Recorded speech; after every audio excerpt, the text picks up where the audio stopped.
ESG and sustainability.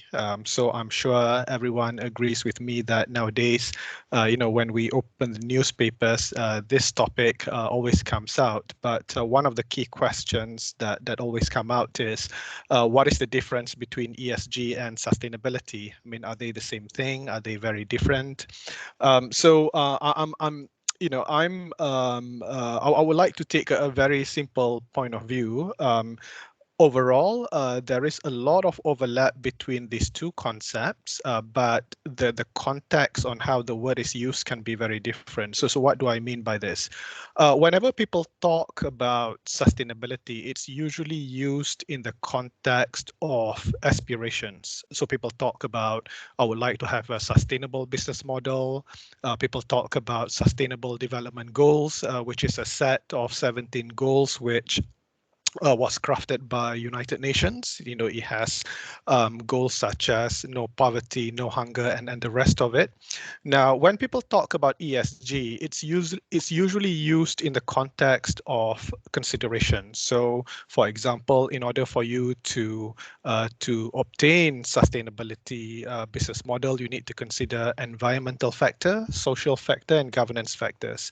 So at a very high level, those are the key difference behind it. But people tend to use it interchangeably, not a problem at all. Now, within the component of E, S, and G, there is a lot of sub-considerations in there. So, for example, when people talk about environment, it's not just about climate risk and greenhouse gas emission, but people also talk about waste management, protection of biodiversity, and so on. And when we look at social issues, the key considerations that always come out are things such as human rights and fair labor standards. With regards to governance, people usually refer to the topic of corporate responsibility, accountability, and so on. So overall, in summary, these are the key descriptions or the distinctive factors between ESG and sustainability. So I hope that has provided all of you with with a good overview. All right. So moving on, let's talk about climate risk. And the reason why this topic is important, it's because it has a very strong resonance or relevance to the topic of net zero and what our country or the world is doing about it. So what you have on the screen is a result of a survey. So World Economic Forum does a survey every year, and basically the survey question is what is the top long-term risk in terms of likelihood, and they publish this survey every year. So what you can see on the screen is the result during the last 5 years. Now, of course, every year the answer, the survey response comes a bit differently, but what you can see, the topic of environmental risk has taken a more prominent place within the survey result. So if you can see that in 2021, the topic of extreme weather, climate action failure, and human environmental damage comes out. And this is not surprising. I think it's a combination of two factors. Number one, is that people's awareness has increased during the years. The topic of environmental damage and climate risk and net zero gets mentioned more often in daily conversations or newspaper. And number two, natural disasters. Not just around the world, but in Malaysia as well. As many of us are aware, we've suffered from huge flood incident a couple of months ago. So things like that, natural disasters, has actually increased people's awareness, and this is now top of people's concern. Right. So my next point is before I get into the details of climate action and policies, I just like to take a step back and talk about this topic from scientific perspective, and for that I thought I put this picture about ice. I would like to talk about ice core. So basically, the reason why this is important is this. Now, ice is a very interesting subject in the context of climate risk. So, for example, if you go to Antarctica, you'll see that there are a lot of scientists there that study the ice core. So what is ice core? So ice core are basically those ice that has been underground for a long time. So basically what scientists does is they actually dig all the way a few kilometers underground to basically take the ice core and to study it. Now why is ice cores very important? The reason is that the ice core, when you look at it, it's almost like a time machine. You can actually, the deeper that you dig, the more that you can tell about the state of the climate at that point in time. And how is this possible? I mean, if you look at, for example, if you look at the ice cubes that you typically have in the fridge in our home, you always see a lot of air bubbles in there, right? So if you can use the same analogy, these ice cores contain a lot of ice bubbles, and also it contain the greenhouse gas and basically all the element that's captured and frozen at that point in time. So the furthest that the scientists managed to dig is about 1.6 kilometer in East Antarctica. So with that, you can actually look back into time and basically come up with an assessment. What was the carbon concentration at that point in time? So now the interesting question is, how far can we go in time with the ice cores that the scientists have collected so far? The answer is 800,000 years. So that is a pretty long time. Of course, the Earth has existed for about 4 billion years, but just based on the ice core, we can go back to 800,000 years. And from there, basically, you can see the carbon concentration on Earth based on 800,000 years ago all the way until now. Now, what is the conclusion from this data? The conclusion is that we can see that the concentration of carbon, usually measured in ppm, which is parts per million, that it usually hovers between 200 ppm to around 300 ppm, and this has been going on for about 800,000 years, right? But there has been an anomaly during the last 40 or 50 years of our history. So if you can see that in the present day, the current carbon concentration is about 412 ppm. And looking at the trajectory of the carbon increase during the last 30 or 40 years, people predict that it can reach 500 parts per million by 2050. So this is a huge anomaly and is also highly concerning, right? So when was the last time that the concentration of carbon reached this high? Now, of course, like I mentioned, the ice core can only go back to 800,000 years, but based on a lot of consensus by the scientists, the last time that the carbon concentration has been this high was probably about 11 million years ago. Now, 11 million years ago, how was the world like at that time? So people say that, look, those are the dinosaurs' time. If you heard of Megalodon, the big sharks that existed 10 million years ago, that was the last time when we had this much carbon in our atmosphere. And at that time, the water level is about 100 feet high than it is today.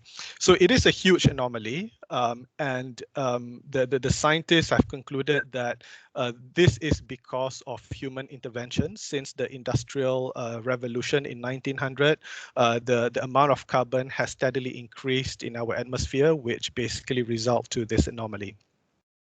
So that is carbon. So now the next question is, so what's the impact to the world? What is the impact to our community? It's a temperature increase. Because of the greenhouse effect, the more amount of carbon that you have in the atmosphere, the hotter the world gets, right? So over here is some data You can actually get this data from all around the world, but for this one I've taken for Malaysia, that you can see blue represents a cooler temperature and red represents a higher temperature, that we can see from 1990 onwards, the average temperature in Malaysia has gone up significantly. And this trend is not just in our country, but it is also all over the world. We can also, see the. I'm sure that many of us who has been to Cameron Highland or Genting Highland, almost everyone agreed that the temperature has gone warmer. So the impact is not just in terms of charts and data, but you can actually feel the temperature increase. So this is the impact of global warming. Now, the next question that comes out is, with global warming, with increase in temperature, what is the impact to the world or to our community? For Southeast Asia, it's flooding. Now, climate risk manifests itself in many different ways. In Australia, for example, and the central part of United States, it's forest fire. In the Middle East, it's drought. A lot of communities and countries are suffering from water shortage.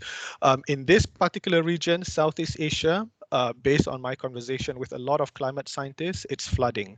Now, in this particular slide, I've taken a projection of which part of the country will be underwater by 2050. Of course, this is based on climate modeling. Now, based on this prediction, it is estimated that by 2050, quite a large part of the coastal areas, especially on the west coast of Peninsular Malaysia, will be underwater at that point in time. Now, and this is concerning on a few impact. Number one is that if you look at where our populations and our industry is focused and concentrated, is mainly on the west coast of the country, and you can also see that in Selangor, in the areas such as Shah Alam and Klang, it will be the risk of flood will become more and more frequent going forward. Right, but here's the thing: whenever anybody or any scientist shows some climate modeling with regards to flooding and so on, there is always a lot of debate, and the debate is about how accurate is this modeling. Because different people might come with different modeling, and they can show a different results. Now, of course, in the end, data and modeling, in the end, they are just prediction. But for the purpose of my presentation today, I'd just like to give you my own personal point of view, my own personal experience when it comes to this topic. So just a bit of a background. I actually grew up in a small town in Pahang called Temerloh. So that's where I spent most of my life. I grew up over there. A lot of my family members in there.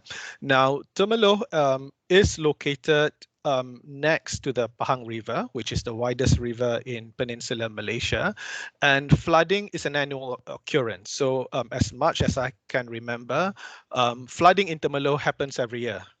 But sometimes typically is quite manageable, it's quite minor, but big flood doesn't happen often.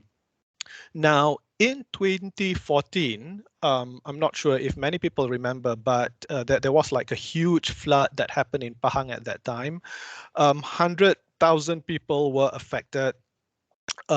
Basically the whole town was flooded, and it was the worst flooding in 40 years, because flood as big as that,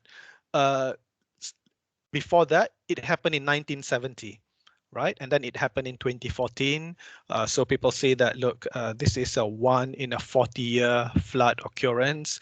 We will probably won't see something like this until the next 40 years. So probably the next time this will happen will be 2050. But guess what? I'm sure that this is still fresh in people's memory. A few months ago, in November and December 2021, the flood happened again, and this time not just in Temerloh, but it's also in Selangor. I live in the area of Shah Alam. A large part of Shah Alam was flooded. Right. So, so now people are getting concerned, when I speak to my friends and family members in Temerloh, and they say that, look, we thought this is a 1 in a 40-year occurrence, but it doesn't look like 1 in a 40-year anymore. It's now starting to look like 1 in 5-year or 1 in 6-year occurrence. So this is a direct impact of climate risk. Whatever that we see, the flooding that has happened recently, not just in Selangor, but all over the country, will become more frequent going forward. So it will become a rule rather than an exception. It will continue to happen because of climate risk, and not just in our country, but all over the region as well. And on the right, the instance of flooding is going to be there's going to be anomaly, because I still remember in 2015 there was a huge drought that happened in Pahang, that the base of the Pahang River was actually dried out, as you can see on the picture on the right. So the reason I'm showing you this picture is to basically emphasize on the point that climate risk is real. It is not something theoretical. It is something that we can even feel right now. And not only that, it will continue to happen in a more frequent manner going forward. So it's something which is very concerning to all of us. So in terms of the climate risk, in terms of the other data, there is also, in addition to loss of human lives and also properties, it will also impact our economy, because if you look at the structure of our GDP, still quite a large part of our economy is agricultural based, palm oil, for example, and the big impact about climate risk is it will impact agricultural productivity. So there is a general estimate, the general consensus is that for every 2-degree increase in temperature, the agricultural output could decrease by 30%, with huge repercussion to the economy, unemployment, and the rest of it. Also, there are other factors such as extreme weather patterns, sudden storms, rain, and also drought, and also infectious disease.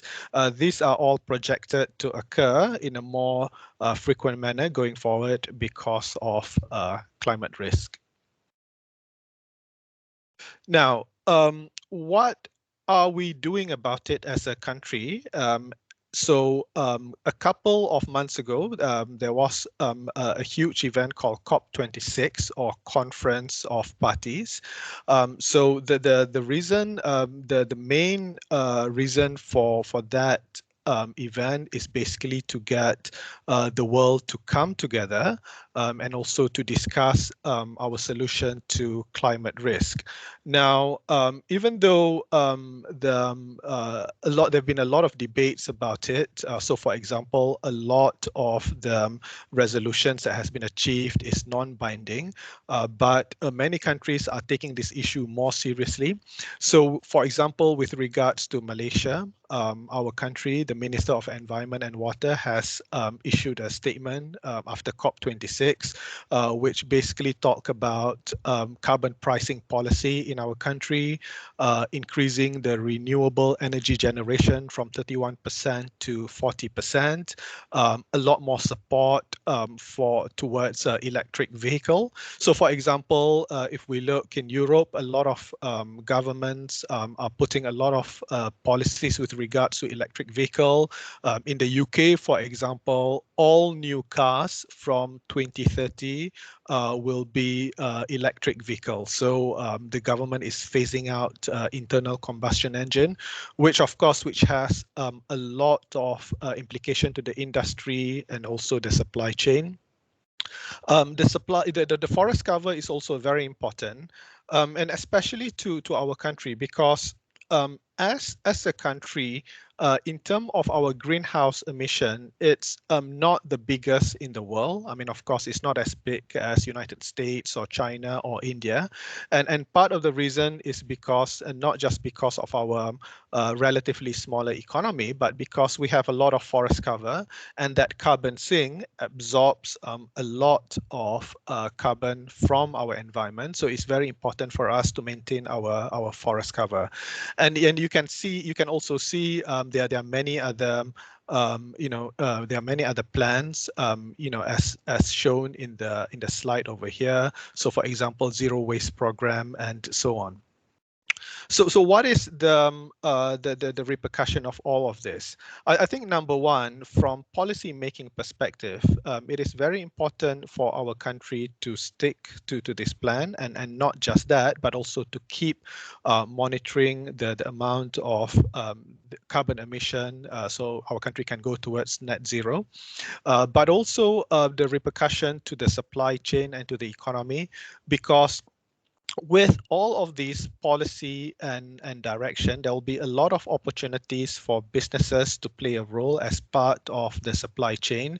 So, for example, when it comes to electric vehicle, there will be a lot of infrastructure and opportunities in terms of supporting the electric vehicle industry. In terms of the carbon pricing policy, it's going to have a huge impact to the industry, because with carbon pricing, people are now also talking about carbon tax. Now, if we look at some jurisdiction, for example, in EU, carbon tax can be or is one of the key components which determine a business profitability. So, a business that has a lot of carbon emission will be taxed, can be taxed significantly, which is why we've seen a lot of movement towards carbon neutrality in terms of making sure that the carbon intensity in the business is reduced, because regulations forces business to do that. So overall, is that there is a lot of there is a new paradigm shift coming. So this is not just has an impact to to the society, but also to business and economy as a whole. Also, there've been a lot of talk with regards to regulatory development. So, for example, in terms of the reporting standards, the International Sustainability Standards Board is in the process of coming up with a standard to basically make sure that the ESG reporting standard is more consistent. So right now, there are a lot of ESG standards such as TCFD and GRI and a whole loads of framework. Now, what we are seeing is a lot more movement towards alignment of these standards. So this will also have an impact to the business. So overall, what are the key takeaways from the presentation here? So I think there are a few common points that we need to be aware of. Number one is that climate risk is very real, and it is affecting our community in a very profound way. It is not a theoretical. It is not something that will be felt 50 years from now. It can be felt right now. So as I mentioned earlier, in terms of temperature increase, in terms of frequent occurrence of flood risk and the rest of it, the impact can be felt now and is affecting us in a profound way, not just in this country, but also globally. Point number two is that this paradigm shift, the change in policies and regulations are impacting our economy and global supply chain. So, for example, we can see that my conversation with a lot of Malaysian businesses, they've basically told me that how the suppliers, if the customer is based in Europe, in United States, or regardless anywhere in the world, if the business basically exports and deal with international customers, then many would have then there will be a lot of pressure towards making sure that the business and operations are carbon neutral because of the stakeholders. So, for example, if you look in Europe, a lot of businesses in Europe, because of their regulations, so for example, the EU laws has recently been put in place to ensure that businesses, not just businesses, are carbon neutral, but but basically the supply chain is carbon neutral as well, and they have to report the carbon emission not just from their own business but also from their suppliers, which is why a lot of suppliers around the world, based in Southeast Asia, in China, are basically changing their processes towards this because of those pressure coming from the customers.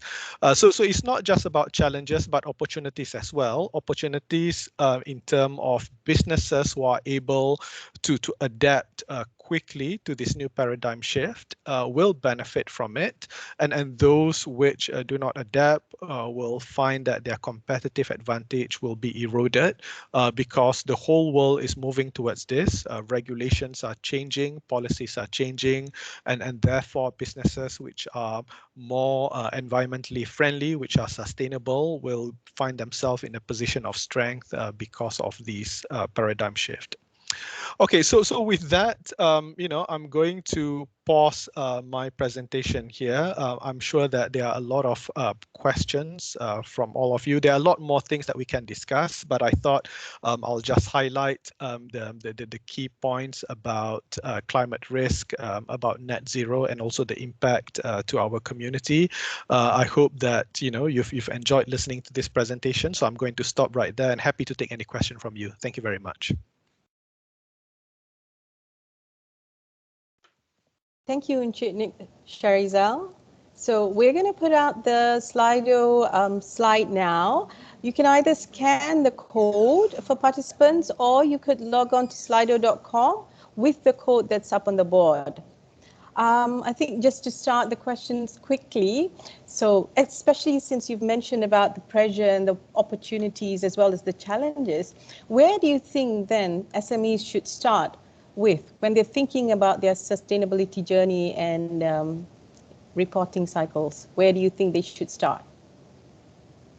Okay, that is a very good question. I think it can be looked at from various perspectives. I mean, of course, at a very high level, sustainability can be in terms of personal responsibility. So, for example, in terms of recycling, in terms of using energy efficient machineries and infrastructure, or even small things as light bulbs. Those are very important. Awareness is important. Now, from the perspective of business, it is very important to basically see the specific business model which SME is in, and also the stakeholders which basically define the business strategy of the SME. So, for example, let's say if that particular business deals with large institutional investors or basically international customers, which has a lot of specific focus towards sustainability. It is very important to understand, what are the specific requirements from the stakeholders so that, the business can adapt well and quickly to those changes. So, for example, I have seen working with some of the businesses in Malaysia, especially those which exports, many of their international stakeholders require carbon emission to be published, to be reported, and also to be managed and to be reduced. So that has a repercussion to the business because number one, you need to start measuring the carbon emission, because what you cannot measure cannot be managed and controlled. And number two, there need to be specific activities and strategy put in place to reduce the carbon emission. But that's only one example. Sustainability is not just about carbon emission, but it's also about how you deal with labor rights and labor issues. We have seen news, last year, for example, where some businesses were penalized by various authorities for not, complying with international labor practices. So the considerations can be very wide. So I think it goes back to the business model and the stakeholders which the businesses have. Thank you very much. So we have another question. How much, in terms of percentage, TNB output will be coal versus solar? I think that's something that's everybody keeps asking in the market. So I'm sure you have an insightful answer to that. Of course, it's a very hot question. I think whatever that I can see is what everyone else publicly can see as well. I mean, of course, we typically don't, comment on any specific organizations, but what I can observe all over the world in terms of the power utilities company, not just in this region, but also in Europe and the United States, many organizations, many of these power utility companies are basically making a stronger emphasis towards renewables, so more solar power plants and also those which are based on sustainable energy. In terms of the specific proportion in our country, I don't have that data right now, but from what I can see from the statements that have been released in the newspaper and also issued to the public, that I think that there is a strong intention for that balance to move towards renewables. That's a very a good and safe answer, because I keep searching for that same answer as well. But okay, let's move on to one of our next question. But I'm not so sure whether this is something which is exciting, but really after you talked about floods, do you think a better town planning is important too in support of ESG? So that's a little bit out of our scope, but it is an interesting concept, especially since the floods. What is your view on this? Right. Okay. I think, of course, town planning is always important. It is one of those strategy that can be implemented to manage the risk of flood. So for example, based on my various interactions with various counterparts around the world, that many town planner now, they've actually accounted for flood risk more seriously. Now, of course, any town planner would look at flood risk, but it's now become a lot more critical factor in terms of the elevation of the land, and the rest of it. But what I would like to add is that town planning is not the only solution to this. I think the overall solution, we have to deal with the root cause behind this, and not just the symptom. So I think flooding is a symptom, but the root cause, going back into what I presented earlier, we have to decarbonize our economy. Why? Because if you look at the carbon concentration, in the world for the last 800,000 years, it doesn't take a scientist to figure out that there is definitely a huge anomaly where, the carbon concentration has been hovering between 200 to 300. We are now at 412. If it's going to get to 500, right?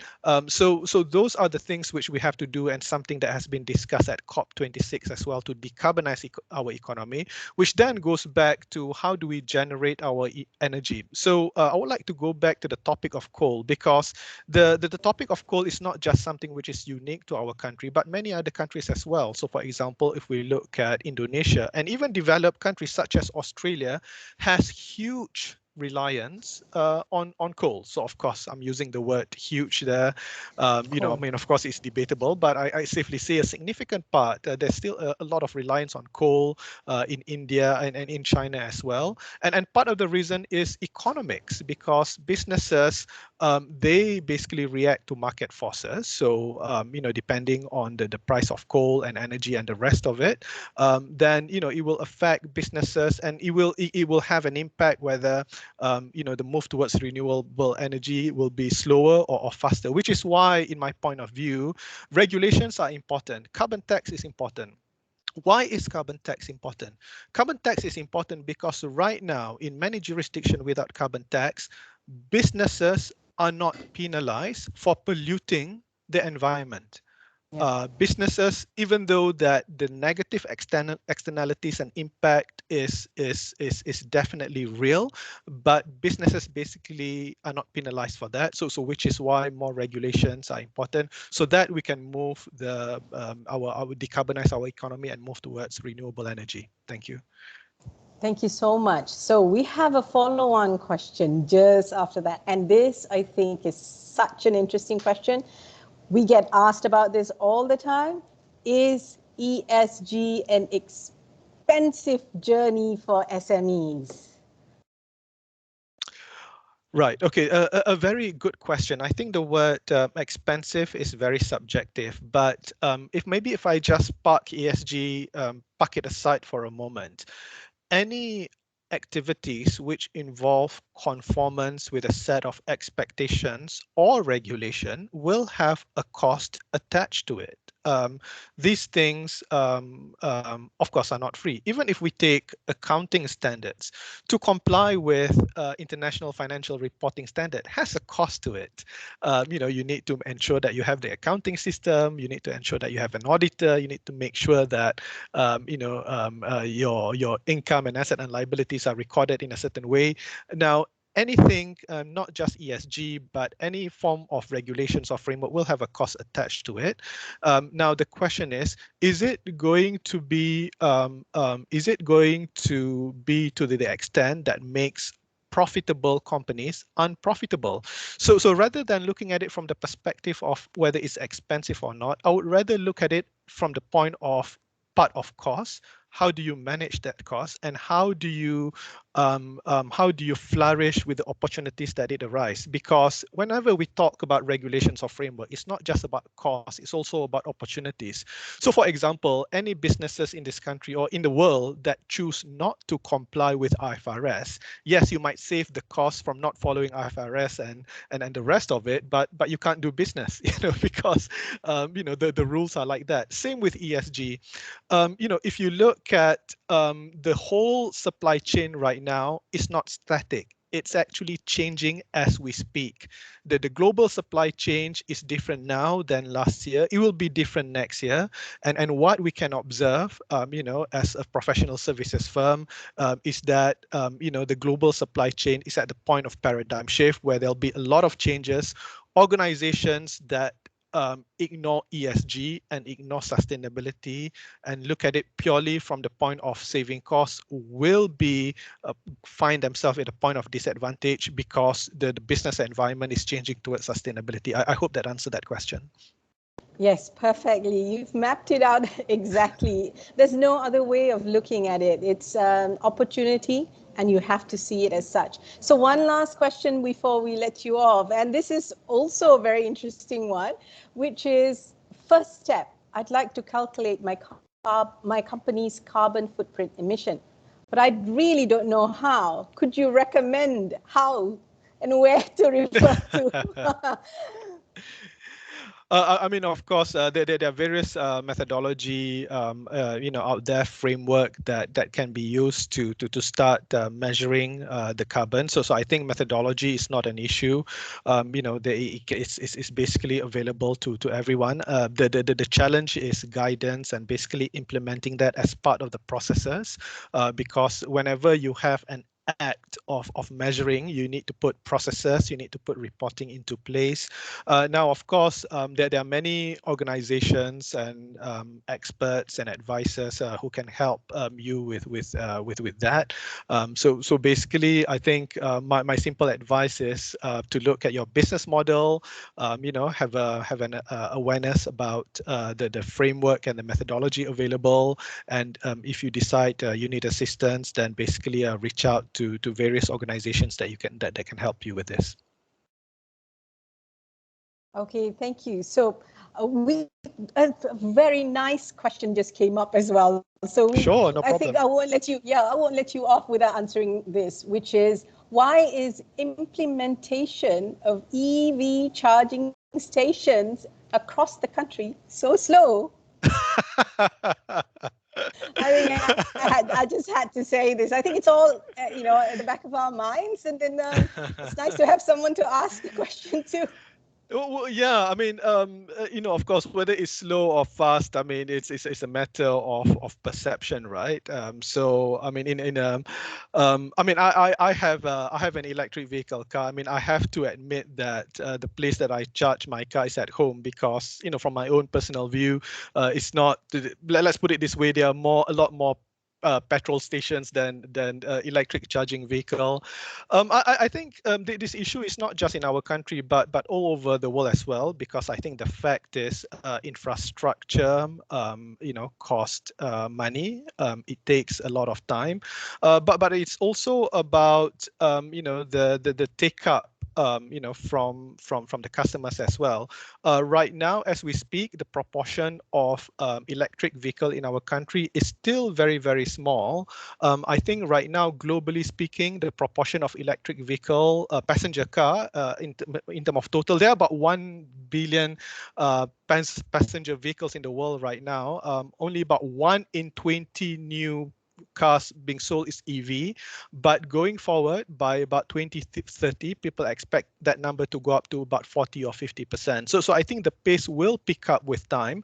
Of course, when you are at the start, things may look a bit slow, but I'm really hopeful, and not just from the perspective of global warming and climate change, but also as the user of electric vehicle myself, that I do wish that there'll be a lot more stronger infrastructure going forward.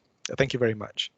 Okay, thank you. So we're almost out of time. So just before you leave, so if I'm going to start on my sustainability journey, and I'm an SME, what's the first question as an organization I should be asking myself? What's the soul search that I need to do before I embark on the journey? Okay. Sure. Okay. I mean, of course, in PwC, we have a very structured methodology. We do a lot of ESG framework and implementation, basically dealing with this sort of question. But to simplify it without going into technicality, what we do is, firstly, we look at the organization business model, what exactly make the business tick, what exactly that you produce, services, products, and so on. And we look at material factors or issues. So, for example, depending on industry, some sustainability issues can be more significant or more urgent than others. So, for example, when we look at palm oil industry, for example, the topic of labor issues and labor rights is very important. We can see, the market valuation can be affected because of that, because of the investors' perception and the rest of it. So first is an assessment of what are the sustainability issues which are material to your organization, and number two, you then strategize and think, how do you address this issue? So in a way, ESG is not something which is completely new in terms of business consideration. It, to me, is just another type of strategic consideration. So, as an owner of a business, you look at customer, supplier. Now you have to look at ESG as well. Try to identify what are the ESG or sustainability factors that affect your business, and think of a strategy how to address that. And that strategy can be redesign of your process, re-looking at how you produce the product. It can be in terms of how do you interact with your supplier, and how do you report your achievement. So to me, before I close this, I just like to reiterate this important fact, which I feel very strongly, that ESG and sustainability is not just about reporting exercise, it's not just about branding exercise, but it's basically about adapting to this new paradigm shift in terms of how the business model can be aligned towards it. So that's how I would summarize it. Thank you. Belum lagi, dah masuk dah? 1B.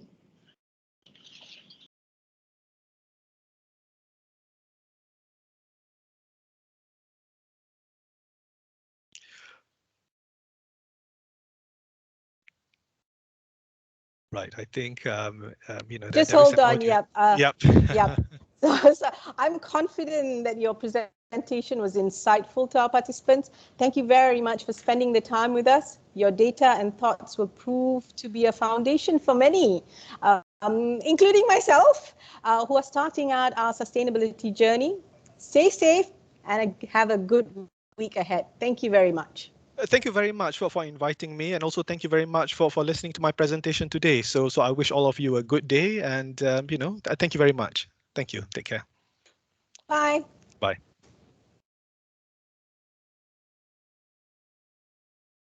Our next speaker will be Ms. Kausalya Gopal from SME Corporation, a central coordinating agency under Ministry of Entrepreneur Development and Cooperatives. So before we start out, we will have our housekeeping arrangement. The slide up is the scan. Please scan the code for Slido, or you can go to slido.com, enter the code over there to post your questions for the next speaker. Okay, thank you. So let me invite Ms. Kausalya. Hello. Welcome to our virtual stage. Please unmute yourself. Welcome to our virtual stage. We're very excited to hear what's going on in SME Corp and how you guys are looking at ESG and sustainability. And the participants are ready. You can start your presentation. Thank you. Thank you, Zameema. A very good morning, salam sejahtera to all distinguished participants, guests, ladies and gentlemen. Let me introduce myself. I'm Kausalya from SME Corp Malaysia. I'm quite excited to speak on this topic of ESG. Of course, ESG is something very new to us, even at SME Corp. You have been hearing about ESG in all policy documents of not necessarily ESG, but more on Sustainable Development Goal, SDG, in all government documents. But the crux of the matter is how are we going to do the implementation? So I'm going to take you through some of the information on SME development, which I think is very important relating to ESG, as well as the idea that SME Corp has in this area. Why I say idea is because it's still on the inception stage. We have not really kicked off our ESG initiative widely, but this is something that we hope we can do this year. Okay, moving forward, if you can go to the next slide, just to give you some background on what is happening on the SME ecosystem.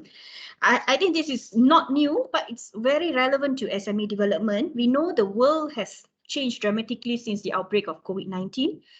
Whether we want to take it as a positive indicator or negative indicator, positive in a sense that now people have to change. But the matter is COVID-19 has actually disrupted the way businesses is being done. And our life has been disrupted. While we were talking about ESG last 5 years, last couple of years, ESG might not have been at the forefront of the SME development because they have bigger issues to tackle, especially related to COVID-19. And of course, a lot of government policies as well as mitigation measures and resources has been put to mitigate the impact of COVID-19. Because of that one reason, we could see that a lot of our initiatives on ESG actually has to take we have to put it at the back first because we want to address the issues related to COVID-19. Next slide. Having said that, what we can say is SME development, if you can go to the next slide. SME in Malaysia, they are well, we don't have one size fits all. This is the profile of SMEs in Malaysia. We could see 1.2 million of firms or 97.2% businesses in Malaysia. These are registered businesses. And active and registered businesses are SMEs. So bulk of them are SMEs. So, and if you see the profile of SMEs, 78% are micro enterprises. So you could already see the what are the issues we're going to face when we do implementation of ESG, when 78.4% are micro enterprises. And out of the number of SMEs, 1.2 million SMEs, 85.5% are in services sector. Again, that's another issue because we talk about services, it's not an issue, it's actually what we say, the policy has to be different because 85.5% are in services sector, bulk of them are in retail. So their clients are direct consumers. So whatever they do, especially in terms of if you want to do changes in your business, it has to be something that's attractive to their customers because they are not part of a bigger supply chain supplying to MNCs and GLCs, the services sector. Most of it are supplying to people on ground. So that is another big, what you call the difference or the angle that we have to look in terms of if we are developing a policy on ESG. This is on the perspective of the SME development because of the differences in terms of sizes as well as sectors they are operating in. And moving forward, next slide, as I mentioned earlier that for the past couple of years, a lot of government initiatives has been towards mitigating the impact of COVID-19 and 10 various packages, actually 8 packages and 2 budgets. Most of the funds under the budget been focused towards measures for SMEs to mitigate the impact of COVID-19. 196 billion has been allocated for SMEs via various stimulus packages. If you really look through the stimulus packages, let me see, other than the recent budget, there's none for ESG. It's more on helping SMEs to survive for the last couple of years. So that's another angle that we may want to be aware that our effort or our concentration has been more towards mitigating the impact of COVID-19, and of course last month it had been more on helping SMEs to mitigate the impact of the flood. So while we want to look at longer development policies, sometimes we have this unanticipated pandemic or unanticipated challenges that we will, at the end of the day, we have to channel some of resources to mitigate these unanticipated challenges. So next slide. However, the good news, this is the good news of COVID-19. If there's any good news, this is one of it. We can see that SMEs are adopting to new norm. So those that have been doing businesses in a traditional way, they are now open to do business in a different, to look at businesses at different angles, including looking at adaptation of technology and digitalization, of course, and using e-commerce platform. This is something that we feel is a positive feedback. So because they are willing to change. For the last 20 years, we could see most of the SMEs, especially the micro enterprises, are comfortable with the way they are doing business. And when we even go to and talk to them about sustainability, it's something that's not, they are not so keen to do. Even changing from plastic bags to paper bags is something that they are not so keen to do. But however, we could say for the last 1 year, most of them has started adopting new way of doing business. So when they do that, it's actually something positive for us like policymakers. We say, oh, okay, maybe they are now more open towards adopting new way of doing business. Of course, it goes to first initially it's on digitalization, e-commerce, but we do hope they're also open to other new ways of doing business, especially related to sustainability and ESG. So, and we could also see the indicators signaling the economy is in a recovery mode. So when they are in the recovery mode, this is the right time for us to, for the businesses to look at the other aspect of their business, not only on surviving, but also how do you survive sustainably. So this is something that we would like to push at SME Corp Malaysia. And next slide, I'm not going detail on the next slide, just to show that digitalization will further support the recovery of SMEs as business penetration in digital economy.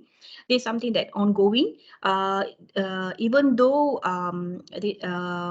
we will continue push towards supporting digitalization, which in a way it's very important in ESG, especially the governance part. So we will continue, the government will continue to support the digitalization effort. Next. Next slide, please. Okay. And what will be the focus of SME Corp Malaysia in assisting SMEs to adopt and navigate under the new normal? There are 3 areas that we'll be focusing next few years. One is looking at sustainability. that's why I'm here today to talk about sustainability. We also be looking at innovation and digitalization, helping SMEs to embark into new product development, innovating their product and processes, as well as I mentioned digitalization, not limiting to e-commerce or supplying online, but also how they can automate their back end as well as front end processes. And next part is, of course, we're looking at inclusiveness. This is more on how we bring in the micro enterprises into the supply chain of larger enterprises, as well as how we can encourage new formation of new businesses. As we know, the SMEs, in my earlier slide, if you could see, SMEs actually contribute 7.2 million employment, numbers of employment 7.2 million. They employ 7.2 million employees. So in the case that inclusiveness in terms of SMEs bringing in the inclusiveness in the economy is very important because a high number of employees, as well as we have those that go into business as a main source of income. So that are these are the three areas that will be our focus, SME focus. And today I would like to talk more on sustainability. And if you can go to the next slide.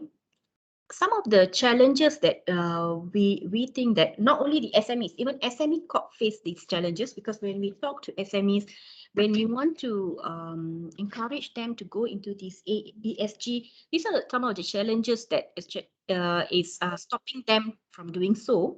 One is, of course, ESG is not a common practice in Malaysia. If you see a lot of literature review, of course, there's a literature review, there are policy documents, but the actual implementation, it's not something that we do consciously. We go for ESG, even the consumer. So it's not a common practice in Malaysia, despite it's being a global trend.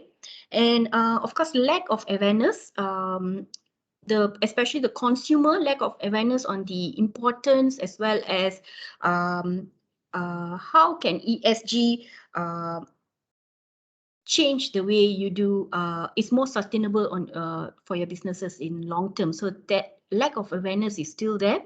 Second is ESG is being seen as a legislative requirement. It's not businesses at this moment, they don't see ESG as a profit-making tool. They look at they see it as a legislative requirement. So this is again another challenge that people don't volunteer to go into ESG, especially the micro businesses. And of course, the limited financial assistance on ESG, especially from the government part. That's the reason why first few slides of mine, we mentioned that the last 2 years, the focus were more on mitigating the impact of COVID-19 other than looking at new area of development. So we do hope this will change in 2020, at least in 2023. Okay, so these are the 4 main challenges that it's a push factor. It's not attractive for SMEs to go into ESG. So we do hope that in future policy making, some of these challenges can be addressed. Not all directly under SME Corp, but we would like to see, we would like to assist in addressing some of these challenges, including limited financial assistance for SMEs to adopt ESG. If you go to the next slide. Okay, next slide is more on, okay, what is the plan? If you can go to the next slide. What is the holistic plan that we have in mind to bring SME on board of ESG? One is the market insight, lack of data.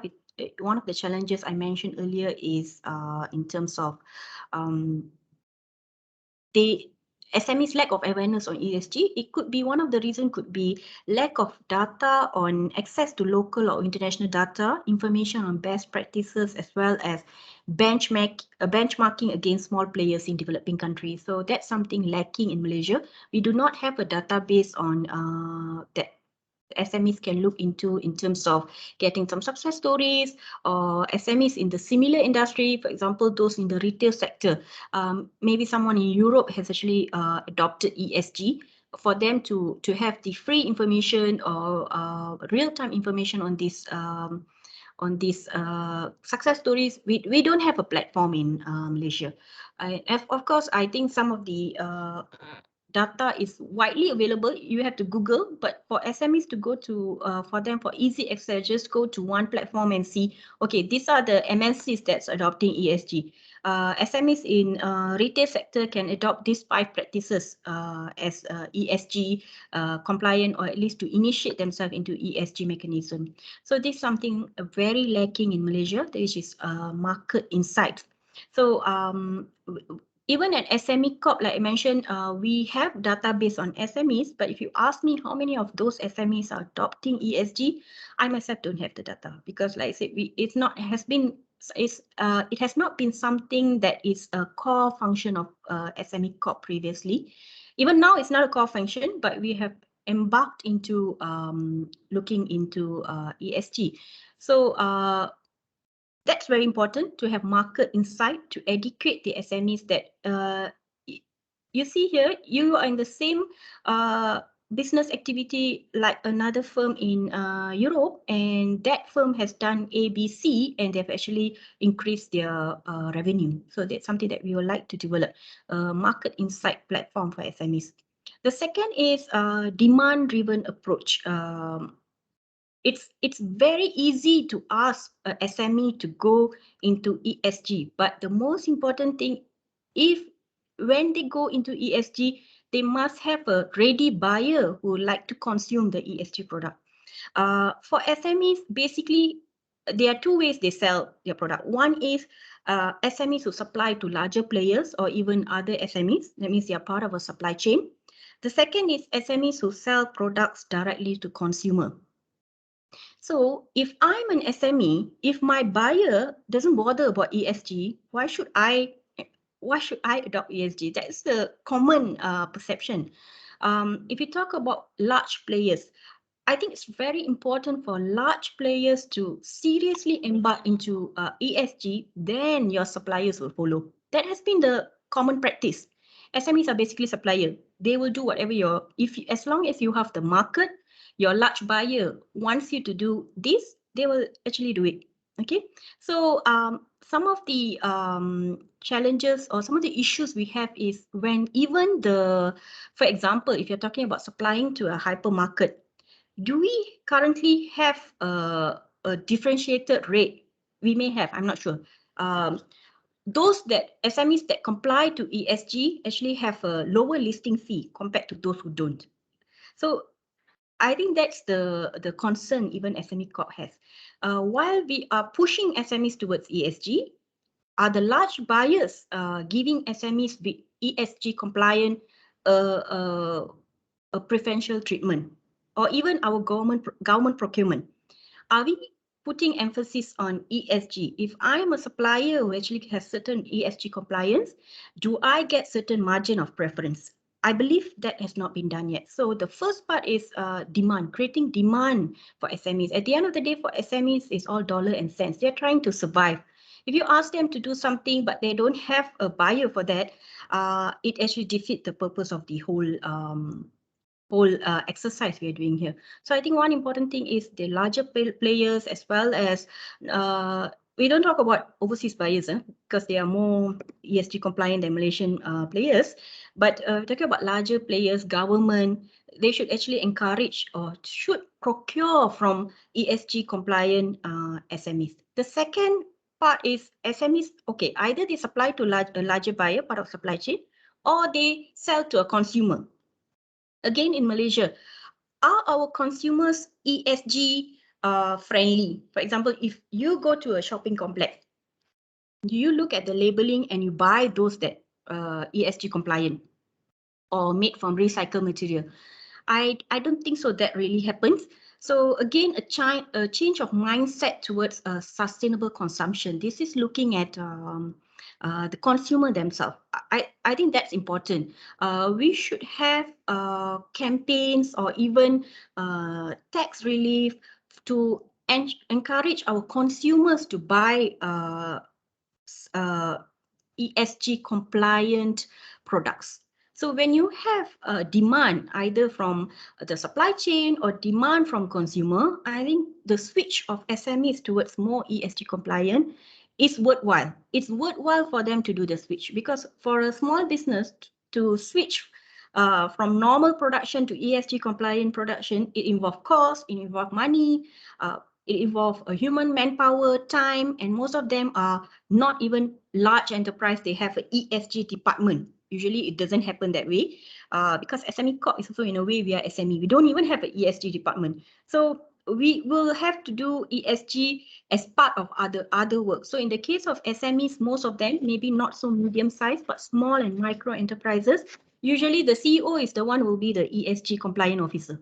It'll be like that. So if you don't have a demand, then what is the purpose of me changing my way of doing business if no one buys it? So I think that's something that we really have to bring on board. The large players have to adopt ESG first. The consumers have to adopt sustainable consumption. That's easier for the SMEs to do the switch.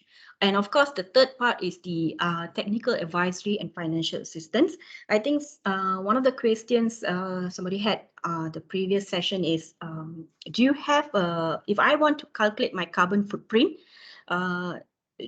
can someone assist me on doing that? Okay, that's something, a very valid question, a question that many SMEs has. They are keen to embark into this, but they don't know how.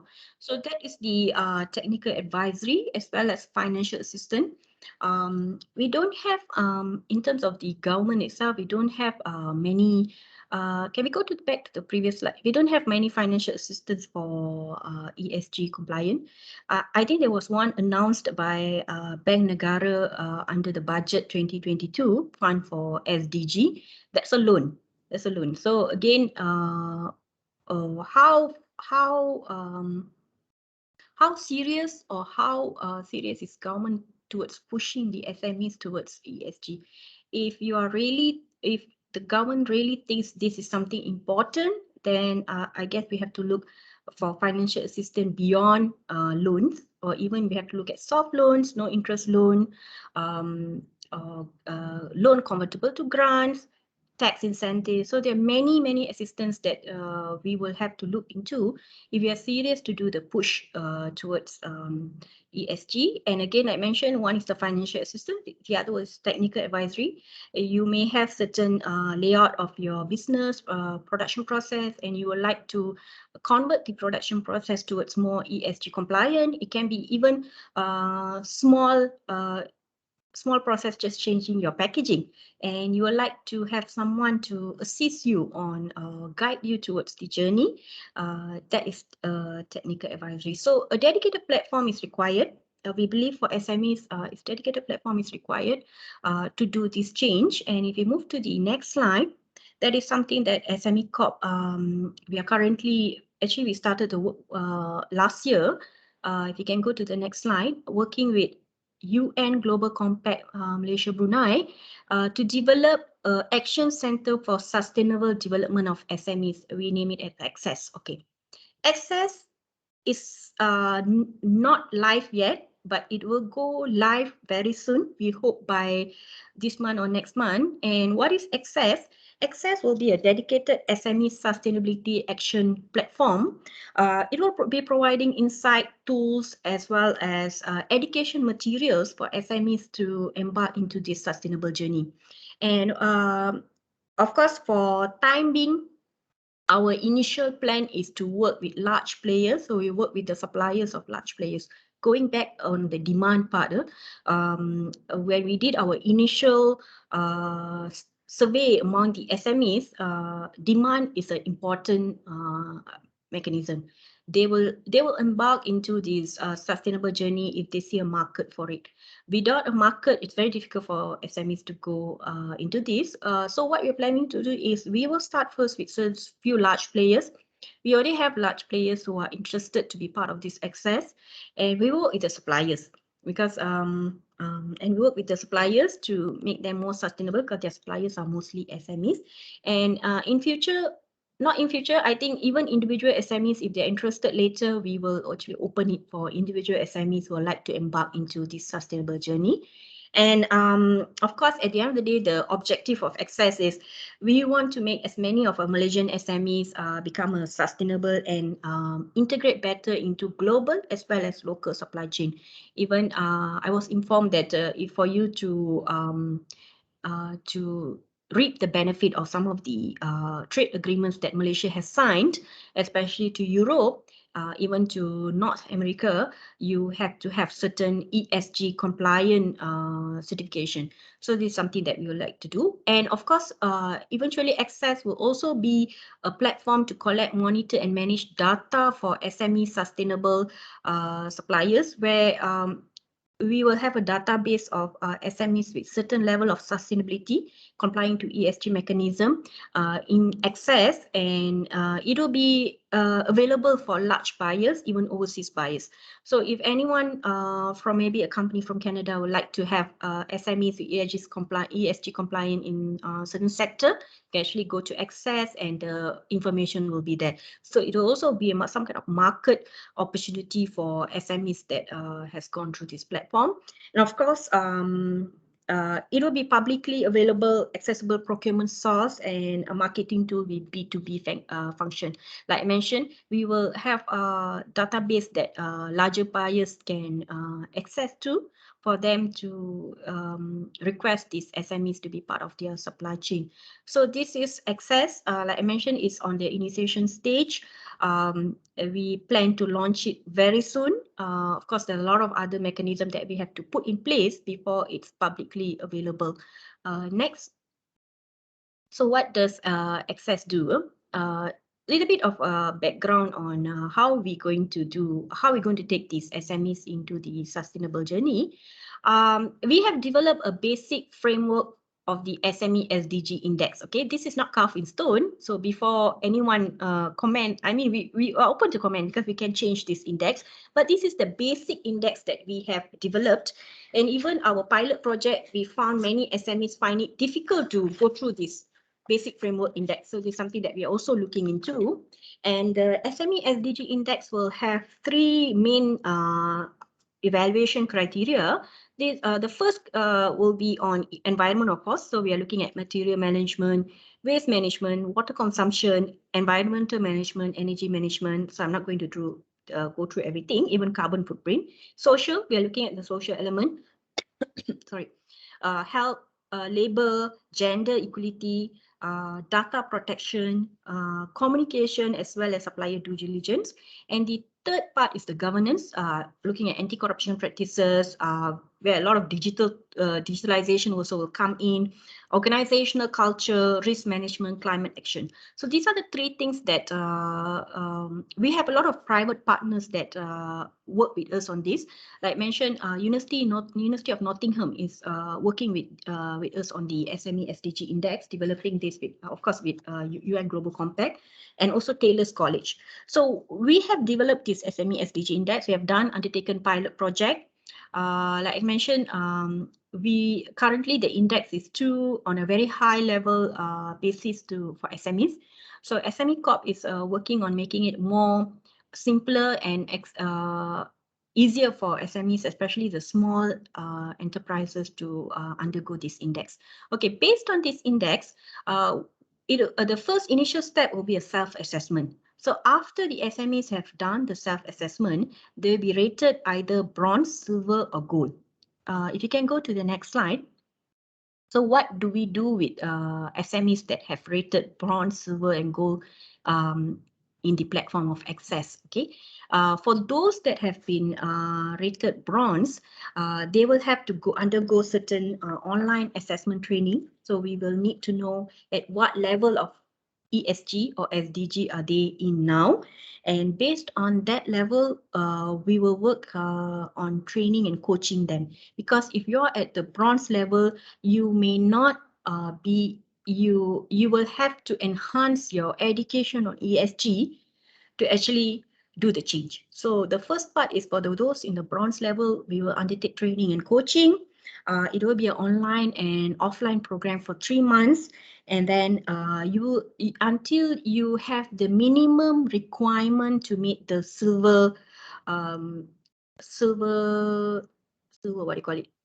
rating. Okay, once you are in the silver rating, then this is where at this moment we are still working out some incentives. That's the main reason why we haven't launched it officially. We don't have the incentive in place yet.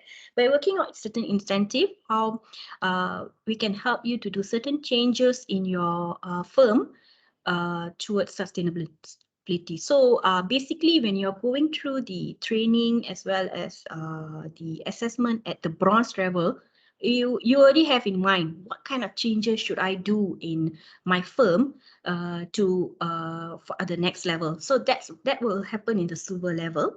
At silver level, we are, like I said, we are drafting some incentive. It can be from the larger players, even the suppliers of, for example, if we are working, one of our partners here is Sarawak Energy. Even Sarawak Energy can come up with the incentive to finance their suppliers at the silver stage, where the incentive will help the businesses to do changes at firm level.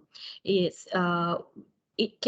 could be changing equipment, it could be changing your layout, or even doing small changes like I mentioned to your packaging. So that will happen at silver level. And we will have the intervention program for 3 to 6 months. Upon the intervention program, you should be at gold level now. If you are not, then something is wrong with our intervention program. That means we have failed. But anyway, based on the intervention program, you should be at silver level after 3 to 6 months. For silver level, this is where you will be, like I mentioned, the B2B connection. We'll give you a lot of, we will be putting in the website so the other buyers can see you are actually a gold-rated SMEs in terms of ESG. And we also working with a lot of these financial institutions who have actually commercial banks who have come to us. They are very interested to be part of this. So at gold level, you will get more that kind of facilitation in terms of business matching, larger funding from commercial banks, as well as we will channel to our other large players and even work with agencies like Madrid in the export facilitation program.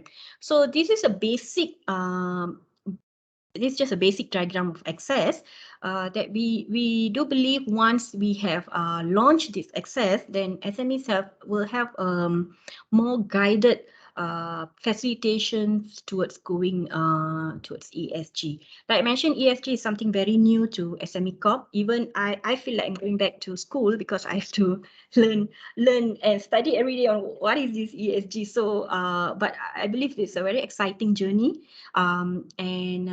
Good thing about this is we are getting a lot of interest on people who wants to be part of this access, even not only financial institution, even we have people who wants to help us to develop zero carbon measurement tool for, of course, for free of charge. So government will be happy we get things free of charge. So we once we have all these tools there, then it will be a better experience for SMEs. And like I mentioned, we want serious people to come in because the assessment is not easy. So if you're not serious, I think you won't even embark into the assessment. That's already will be a put off for the businesses. But those that are serious want to embark into the journey because you need to commit your time and even maybe certain resources in terms of financial, then we will be there to assist you towards the sustainability journey. Okay, moving on to the next slide. Actually, this is my last slide. I'm half an hour early. Okay, some of the benefits that we think are important for SMEs in terms of ESG. This is literature review from SME Corp, but also from those that are being supplied to larger enterprises. Of course, we were told that embarking into this sustainability journey will increase the productivity and reduce operating costs.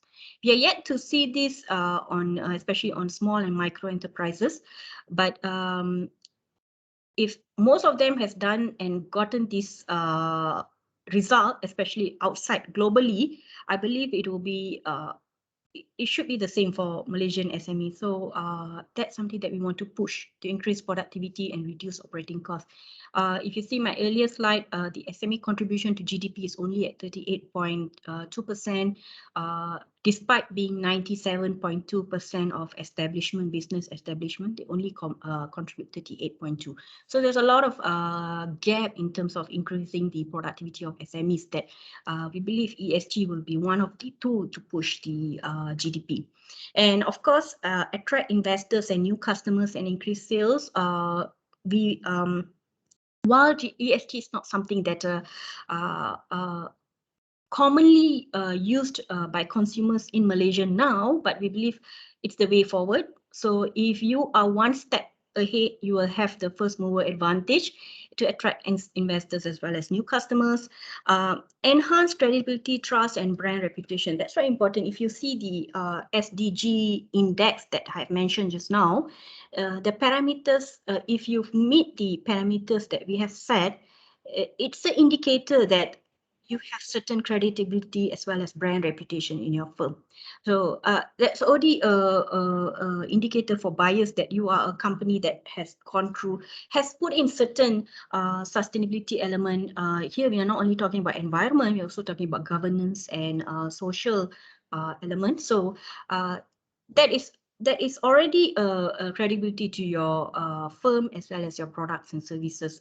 And of course, increased business ability to comply with regulation. Again, I mentioned anti-corruption, no forced labor. The indicators itself shows that your business actually comply to current regulation set in the country. So these are the 4 main advantages that we believe will benefit the benefits of ESG to SMEs. And of course, the first benefit is the to increase your revenue and profit. With that, I think that's my final slide, but I have a lot of time for Q&A. Maybe I can take some questions, Zameema. Thank you. Hi, Ms. Kausalya. That was a really nice presentation. And we're quite excited because our question board is actually on fire. So we've got a lot of questions for you. Okay, so thank you for addressing the challenges and opportunities for SMEs when they're adopting ESG into their business model. So I'm sure this will support a lot of people's sustainability journey, and we rise up to the challenge and embrace the opportunities that you've just mentioned. All right, so the first question is actually on the 1.8 billion. I think you mentioned that, so we just are curious whether that's what you were talking about. So there's a question here. Recent budget saw the announcement of 1.1 billion RM for low carbon practices for SME. Is that the loan that you were mentioning? Yeah, that's under the central bank. Mm-hmm. Loan under the central bank for low carbon adoption. Again, I mentioned that it depends on what is the what does actually government want. Do you want ESG to go on a normal path, or do you want ESG development in Malaysia to take an accelerator path? Okay, if you want to go on a normal path, then of course commercial bank can give loans, bank negara can give loans. But if you want to take an accelerator path, then there should be our personal view at SME Corp is that's what we are working on. Should be certain additional incentive that encourage the SMEs, especially the SMEs, to go into ESG. Even at the point of giving some incentive to the larger enterprises to encourage the suppliers or to help their suppliers to go into this ESG journey. So yes, that's the Bank Negara Fund under the budget. All right. And I think a lot of people are excited about the access. So one of the first questions is, when you mention embark, what do you mean? Is it ready for SMEs to evaluate ourselves, or how do we go about it? Do we contact SME Corp? So that's one of the major questions that's up on the board now. Okay, access will be, the platform will be launched very soon. It's ready, it's being developed by our partner, UN Global Compact. We are just waiting for the right time to open the platform. Once the platform is in, it will be an online platform. SMEs can go into the platform to get some information. Don't worry, just follow our social media, SME Corp social media, as well as UN Global Compact. We are waiting for, like I say, it'll be anytime soon. We are hoping for a January, but at least a soft launch in January. So follow us, and you will get the information so you can embark into the journey. All right, thank you. And the next question is, how do we start? So do we already, before we embark on the journey, do we already need to know? Do we have to have an idea? Or is it something that we can be guided by the access? Okay, the SME SDG Index and Toolkit is already available at UN Global Compact website. So you can just go into the website. You can already do your self-assessment. So you can have a feel on where am I? Because when we did the pilot project, a lot of SMEs found it difficult. It's okay. You can give your feedback. You can email to me, kausalya@smecorp.gov.my, or anyone at SME Corp will come to Kausalya. Don't worry. You can just go to our website. Kausalya, we have about 300 people here. They've all got It's okay. your email. I will put it in the chat box. My email. Don't worry. So but go to the UN Global Compact website. The index is already available. There's an SDG toolkit, SME SDG toolkit. Go and have a look at it. So I believe that we are on the digitalization age, so everything is available online. But if you have any difficulties, I will put my email in the chat box. You can just send me an email. Then I can actually direct you to the right person, how you can actually kickstart. Because like I said, there's a 300 over people here, so it's very difficult for me to go and we are not sure what is the requirement of each person, but they can kickstart and then try to familiarize with the index. That something can be done first.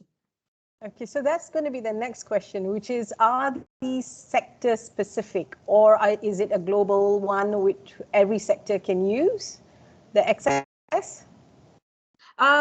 So far, yes, it's sector blind. All right, okay. But as I mentioned, they should be, you will need to have a certain commitment if you want to embark into this sustainability journey.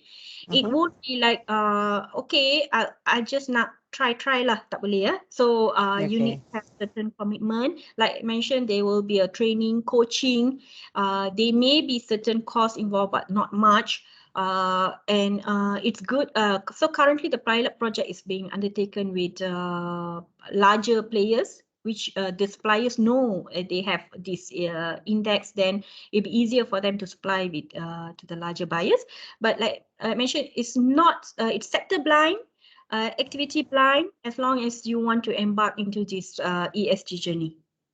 All right, so great. So the next question then that we have up on the board actually is, with the motivation, what is my motivation to do this? So you've already mentioned a few, but we do have a question specifically for that. So you do have with regards to financing, you have with regards to your suppliers. Do you have anything else that, you know, which could entice the people to get themselves rated? Because really this is a journey that they have to take on, and then you are providing the guidance. So maybe you can send some motivations. What else could you do for us? Okay. I think for you to embark in the journey, it's not for me to say what I can do for you. It's whether you want to embark into that journey. Okay. Because based on our experience at SME Corp, the successful SMEs are those who really wants to do it, not because there's a government grant, because there's a tax incentive. Government is a facilitator. Even for me to embark into this ESG journey as a person in SME Corp, I myself need to motivate myself, because we're talking about ESG, it's not easy to request incentives or to even to come up with this access that has been taken us quite some time. So how do we motivate ourselves? Because even not only the SMEs, even us in government, we need motivation. So how do we say, okay, this will be good for the, let's take time to do this, but at the end when we launch, it'll be good for the country. So similarly, I think the SMEs, the main motivation will be, how would it be good for the company, for your businesses? For me, it's very hard for me to tell, if you do ESG, your profit will increase. I wouldn't know, right? So it should be the businesses themselves being motivated to do this ESG, because it's a journey. It's not like, okay, I want to change my packaging because the government gives me grant to change my packaging from non-eco-friendly to eco-friendly. And then it'll stop there, because you will change your packaging, then it'll stop. That's not something we want. Then what happens after that? So this is where we are trying to put in some facilitation based on our interaction with the SMEs. They are very, very, they want to do it. They want to do it, but like I mentioned, the part on the demand is very important. It's not only government, but who is buying from them? the large players, the consumers. So again, are we doing enough to educate the consumers to buy sustainable product? I don't think so, even in Malaysia. I think even if you go to shopping mall, you are not going to pick the sustainable based on their sustainability, right? You're going to pick on the brand, user-friendly, or even whether it suits your requirements. So the most important thing is creating the demand, then the supply will automatically follow. We believe that's the thing. So motivation, at this moment, we are trying to provide, we are trying to see how best we can help the SMEs. And of course, the access itself will be a great motivation where if previously, if you don't have any idea how to go into sustainable journey, now there's someone guiding you. Right, but you will have to put, I mentioned, you will have to put your resources to gain to reap the benefit of the platform. All right, thank you very much. Okay, so the next question that we have here is actually gold, silver, and you have gold, silver, those three categories, yeah, gold, silver, so and bronze. So how do we, let's say you said that you will have a nurturing perspective. So let's say if they are at the bottom of the scale, the nurturing perspective, does the nurturing perspective entail costs for the SMEs? It will entail costs, but it's something like I mentioned, again, it's whether you believe that you will have a return of investment of this journey. If you don't think there will be a return of investment, then it might not be a right platform for you. Right.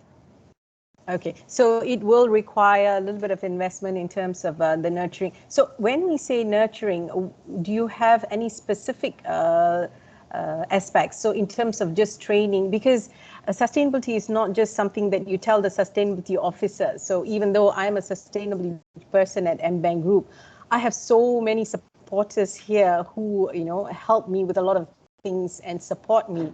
So, you know, right up from the board. So when you're saying nurturing, right, when you're giving the support, is it just to one person or is there a host of things that you're planning to do? That's quite technical because it will be, it depends on the business. Once you register, right, in, and then we will look at your firm. Of course, the online coaching materials is already in the UN Global Compact website, the SME Sdg toolkit. So the coaching will be based on the toolkit and the elements on the toolkits. But of course, it will be more on a personal basis. So you can actually look at your firm and how you can adopt these practices. Okay, so that's in the toolkit already. So the SMEs can already look up and have a, you know, kind of like self-assess themselves as well. Yes, it's just that the toolkit is so thick and so technical. You need someone to help you, but you can go through it first. But a coaching will actually get someone to sit with you, and because not every parameters of the toolkit will be relevant to your business. So this is where we need to identify what are the ESG parameters that are relevant to your business. All right, and is that something that, let's say they're going through and they need to get in touch with you? Is that something that SME Corp does? We work with our partner. Like I mentioned, I'm not ESG expert. So if I take you through, you most probably will fail because I am not the expert of ESG, but we have partners to do it who is very much involved in this part. So let the expert do it, but we will facilitate. Like I mentioned, I would like to put my email in the chat box, but the chat is not activated. Yeah, that's something that we have to share. Okay, that's something that we will share. Since you've given us a go, we will share with everyone. Okay, so we have another question here. Should SMEs do their own internal self-check first before taking the Access online learning assessment? So I think that, right, you've already answered that. So we can just go to the UN Compact Global and do a self-assessment. Yes, UN Global Compact, Malaysia, Brunei, UNGCMY. We already have the. Yeah. All right. Okay. So last question before we let you off. You did mention something about Sarawak Energy. Yeah. So what are you doing with them, and how can our SMEs benefit? currently, Sarawak Energy is one of our partners with UN Global Compact. They've been working very, very closely on access. We also have MRCB. So a lot of large players are assisting us in developing this index, because at the end of the day, if you develop an index, people have to trust that index, right? So it's no point of SME Corp coming out in the index, even if you get a gold level, you're still not equipped to supply to larger enterprises. That's why we have people there. So I'm not sure at what angle the question is it the person wants to supply to Sarawak Energy? Is it? So yes, either the supply is, I think, a supplier, as well as do they have anything else for their customers? Okay, that's a very specific question to Sarawak Energy. I will not be able to. Okay, all right. Okay, all right. So thank you very much for engaging with us and answering all our questions as well. And I think a lot of people who are listening in are going to be very excited. And the questions were actually a lot of them. We still have a lot of questions left unanswered. Okay, no problem. I think the organizer, like I mentioned, can share my email address. If you have specific questions, then email to me. You probably get like I said, this undated. Sorry, you muted. No, like I mentioned, this ESG is something very new. I might not have all the answers. In fact, I may get suggestion from the SMEs here. So I'm very open towards this. And this is a journey that we, like I mentioned, it's a journey. So it's not something that we want it to die. We set up today and next month is not there. So I'm very open to suggestion. Our partner UN Global Compact is also open to suggestions. So if you have any questions or you want to be part of this journey, just send me an email. If I don't answer, just plus send me a reminder. But I will try my best to actually guide the people to the right person that can actually assist them. Okay, there's one more thing I think a lot of people have been talking about, even in the last session and now, which is the GHG emission. How do I do the calculation? So I heard you say that you are developing something, which is great. And is that going to be sector specific? At this moment, no. We have actually we are working with Tata Consultancy. They have volunteered to develop that for us. FOC. So I say thank you very much to most of the private sector. They are coming in very strong into this ESG journey of ESG. It'll also be part of access. So if anyone interested, I say just send me email. At this moment, if I'm not mistaken, it's being still developed. I'm not sure we have. I don't think we have not pilot run it yet, but it will be one of the component that we would like to offer. And on the sector specific, at this moment, since it's on a development stage, because we know that this is something that many SMEs require, right? So I'm not be able to give a confirmation whether it's sector basis, but of course certain sector will have it easier to do carbon emission calculation compared to maybe services. They might find it a little bit different, but most those that have deal a lot with missionaries, even transportation, they might find it a little bit easier. So it's being developed, but yes, we agree that something that SME needs also. All right. Okay, with that note, thank you very much, Kausalya. And we hope everybody else who's listening in enjoyed your session just as much as I did. So stay safe. Thank you. Thank you. Thank you very much. All right. Participants will be going on a break from 10:45 to 11. We'll see you again at 11. Thank you very much.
Hello, welcome back everyone. So before we start our next speaker, housekeeping announcement again, please scan the QR code or go to slido.com with the code as seen on the screen. Our next speaker is here to share his journey and showcase some of his achievement. Yang berbahagia, Dato Sri Dr. Michael Teo. Before I invite him to our virtual stage, let me say one thing.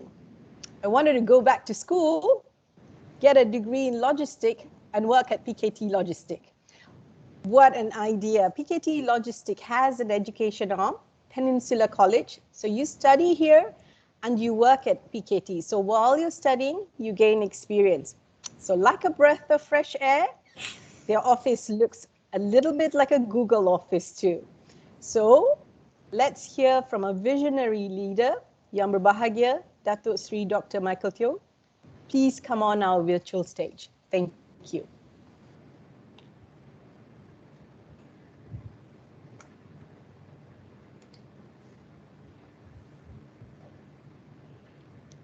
Dato, you can speak now. Good morning. I am looking at Molly, another guest.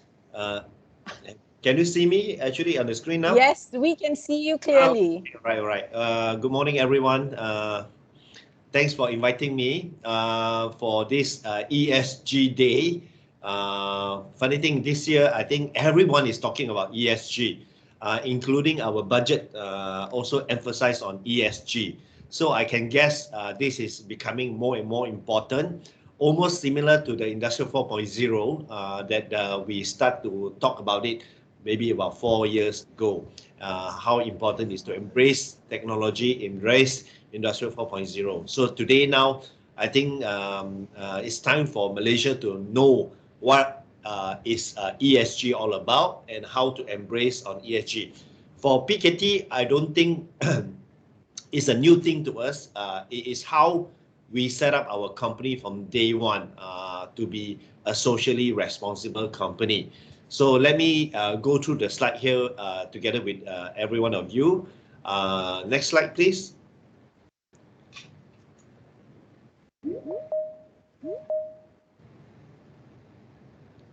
I can see many people coming in now. All right, next slide, please. Just after a little break. Oh, okay. There was a break, is it? So yes, anyway, so this is talking about PKT campus. Continue, please. So today I will be talking about a few agenda about introduction of PKT for those people who have not heard of PKT yet. I will be a bit surprised, but anyway, then talk about our green initiative, our talent development, our collaboration with the public sector, and talking about more of governance side, equality and integrity. Okay, next please. So we have a very beautiful picture at the background always, because this is our latest hub in Penang. So I like to introduce everyone with our mission statement. So mission statement over the years have changed. We started off with very focused on our business, total logistics, total control, absolute peace of mind. So this is a very direct marketing talking about our company business, which is a logistics, total logistics, total control, absolute peace of mind to give to our customer. But over the years, we look at the Western way. So there are Eastern way and Western way of looking at doing business. Even that you can actually go and Google for all the mission statements of all the big listed company, big giant company like Apple, Google mission statement, Facebook mission statement, all the what do you call it? Sportswear mission statements and whatnot. So their mission statements over the year have changed already, especially for the Western country side. So we look into how they create the mission statement, and we look into ourselves. Over the years, we have transformed ourselves and we have moved towards the direction being a socially responsible company. So now our mission statement says this, that the PKT is a socially responsible company providing logistics services by utilizing local human resources, building environmentally friendly warehouses, open engagement with the communities, inspire other businesses to provide positive impact to people and communities through its activities. And this is exactly what we've been doing every year. Every time when we talk about building new warehouses, we talk about green warehouse, talk about GBI standards and so forth. And every time when we employ people, we talk about give opportunity to the local first before we look into foreign workers or other workers as well. And when you talk about opportunity to local workers, we don't even not only just a normal employment, full-time employment, we are now also going into flexi working environment for housewives and also students to make sure that they gain experience while they are studying as well. So next slide, please. So all my talks at the moment, at the end, will end up to prove that this mission statement is what we have done. So this is talking about our strength. PKT is started off very strongly as an automotive logistics provider in Malaysia. So like any business strategy, you talk about the 3 P's: people, planet, and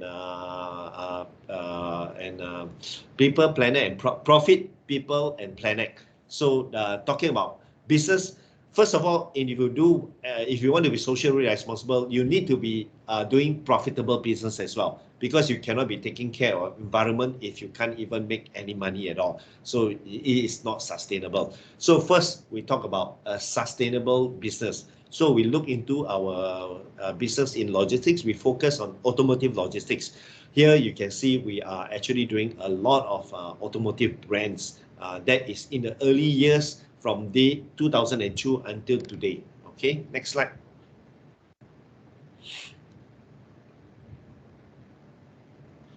Okay, so we came up with a vision back in 2008, world financial crisis. Remember during 2008, subprime mortgage actually crashed the economy and so forth. And PKT decided to diversify away from automotive logistics, which is very sensitive to recession, because during the crisis in 2008, when the car sales dropped by 30%, our sales also dropped by 30%. So we decided to diversify away from automotive business to another business. So we came up with a new wawasan in 2008 transformation program. We came up with this wawasan 60-40. Okay, 60% maintained in automotive, 40% in the non-automotive industry. Okay, move on, next slide. Click again. So then the other vision that we came out with is this geographical diversification. Don't put all your eggs in Malaysian basket.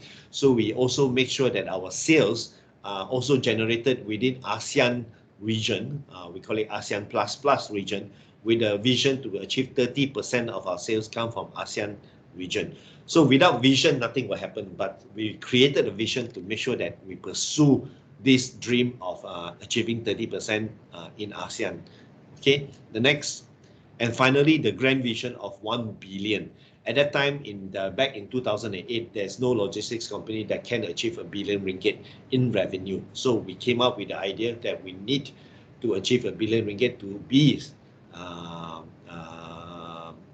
substantially big as a logistics player.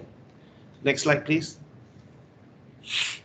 So after that transformation, okay. So when we talk about FMCG, fast-moving consumer goods, it is a recession-proof item, including for this COVID-19 pandemic, where a lot of people suffer from business downturn, especially in automotive industry. You cannot even open your showroom. People cannot buy cars, and why you want to buy cars when you can't even travel? So because of that, the automotive business for the first 7 months of the MCO1 was almost zero. Okay, and luckily we have that vision in place back in 2008, where our FMCG business kicked in and then and become our buffer, our circuit breaker to make sure that we survive. So in 2008, when we went and identified FMCG as our target market, then we're going to find out who are the controlling this market share. We found out that 14% of them are in-house logistics, meaning the manufacturer does their own logistics. There are big manufacturer who does that as well. Giant and Tesco's, and then we have this 26% outsourced to Malaysian logistics company, mainly Malaysian FMCG player outsourced to Malaysian logistics player. And then the majority of FMCG, fast-moving consumer goods player, are multinational company from overseas. So when they come to Malaysia, they normally give the logistics back to their logistics provider from overseas as well. So we found out that 60% of them are MNC logistics provider. Okay, so now we know who is our competitor. So next slide, please. So sorry. Okay, next slide. Okay. So now we are talking about why not this 60% of the the logistics player become a local player. Okay, so we asked around the question, why is it in Malaysia, Malaysian logistics cannot control the logistics business, is controlled by multinational. Okay, so we asked the question and then we do a survey and we found out these are the reasons. Okay, next. Why the multinational don't use us?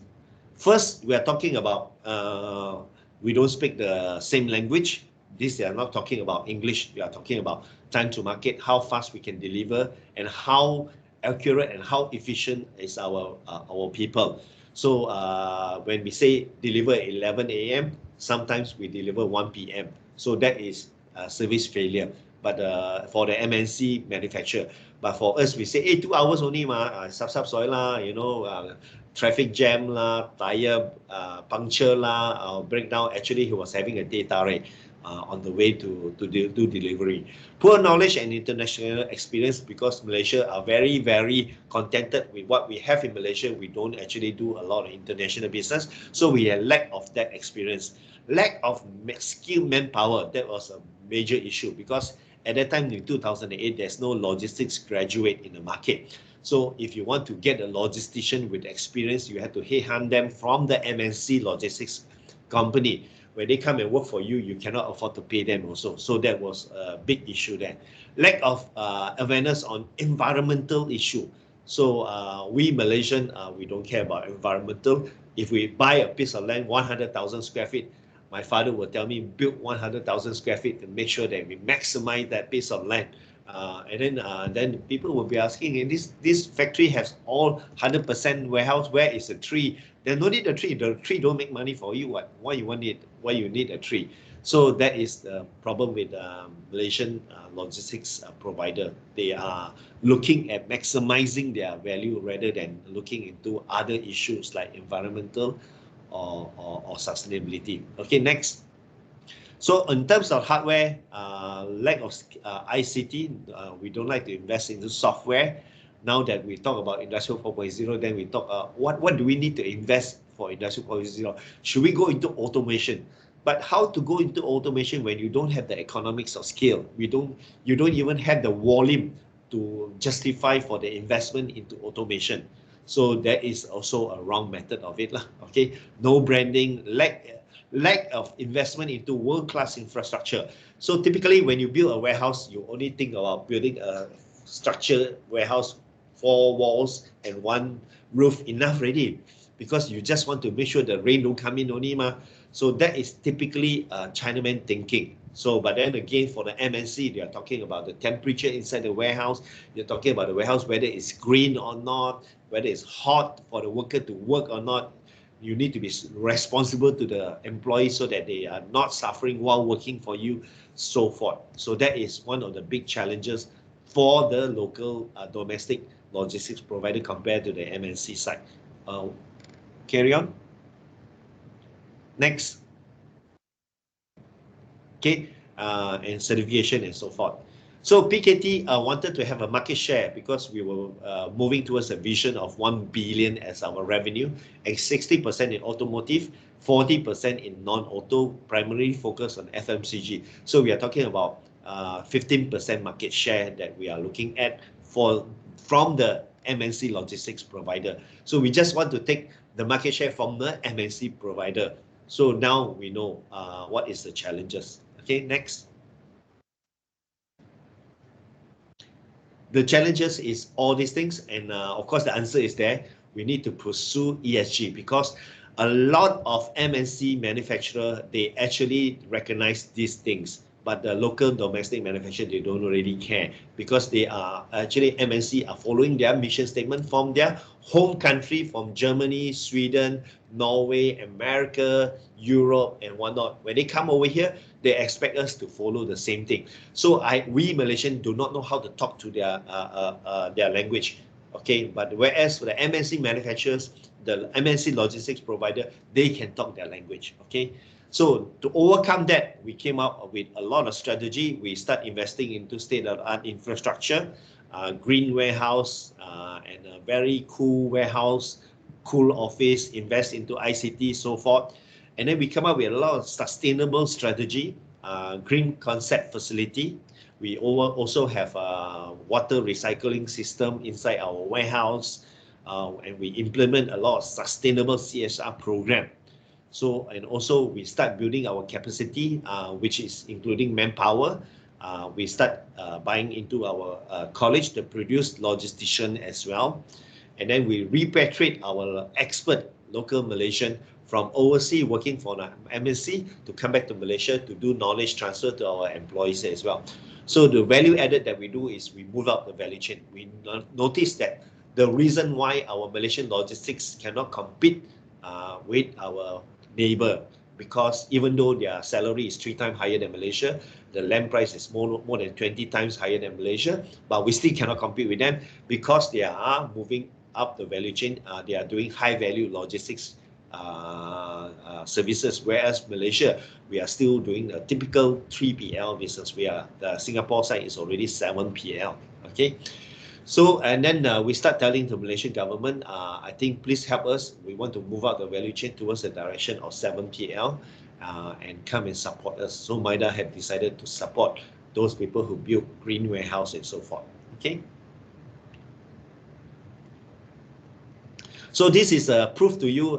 Before we venture into that, we are very strong in automotive, yes, because the assembler are all local assembler. For example, our customer is Sandabi, and then Vijaya Group, NASA Group. So all are local people. So then we are already doing very well in automotive logistics. But in the FMCG and the FMB, we are doing so only. This is the slide in 2014, and then subsequently you see how we grow back in after the 2008 transformation program. Can you move on to the next slide? We have grown so big, more than 17 times in FMB and 20 times in the FMCG, and we are getting a lot of calls from the customers. So this is a proof that ESG implementation in the company actually help to benefit you, because you get recognized by the MNC, and they don't really talk about prices. They talk about your values, the company values, and they actually pay you for having that value. Whereas if you talk about local domestic business, we always need to compete on prices, and we need to be the cheapest. So as a result, no local domestic logistics company want to do other than making sure that they buy a piece of land, they focus on the warehouse. Ours is different. We buy a piece of land, we focus on building a Japanese garden or pineapple plantation to make sure that we have a good green lung, socially responsible. It's a place where people it's a conducive working environment for people to come to work. And when the MNC customers see all that, they actually value us, and actually they give us business. They prefer to give us the business rather than giving to other people who do nothing about environmental and also social responsibility. Okay, next. So we have 4 hubs in Malaysia. This is how fast we have grown over the years after the 2008 transformation program. We have a lean hub, which is the 1 logistics hub, 1 eastern hub, 1 auto hub, and 1 northern hub in Bukit Kayu Hitam. Okay, so all along Selat of Malacca. Next, please.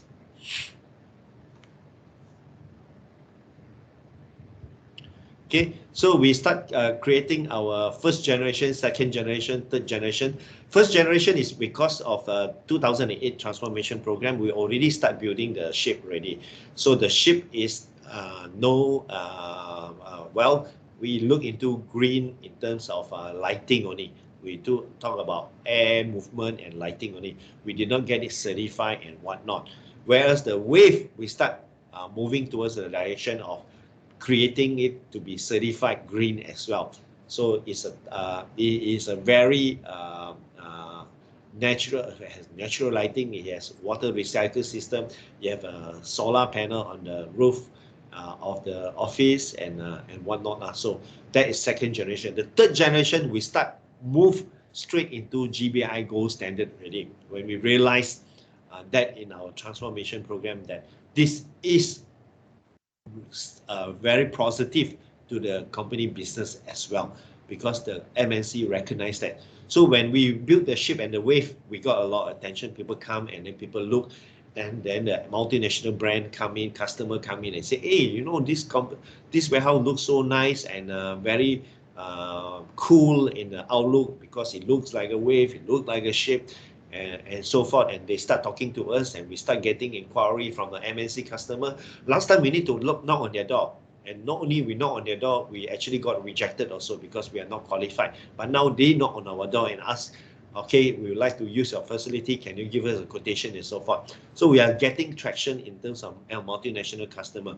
So when we built the lighthouse, we moved straight into GBI gold standard warehouse. Of course, you spend 20% more on the construction cost in order to get into GBI gold standards. Okay, so but then that actually attracts us.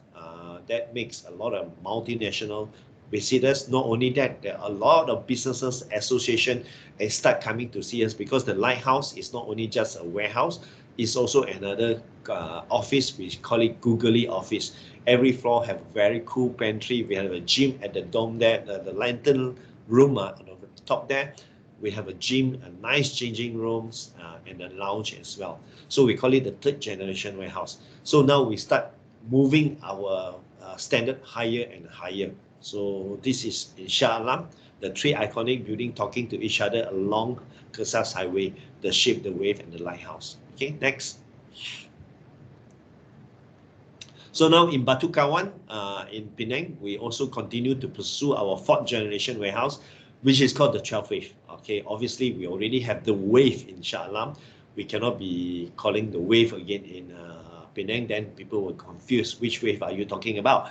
So we decided to call it the 12 wave. Okay, the 12 wave is a continuous improvement. It's a GBI standard warehouse, where it's the longest warehouse, and is this year last year we won awards from FIAPSI Awards.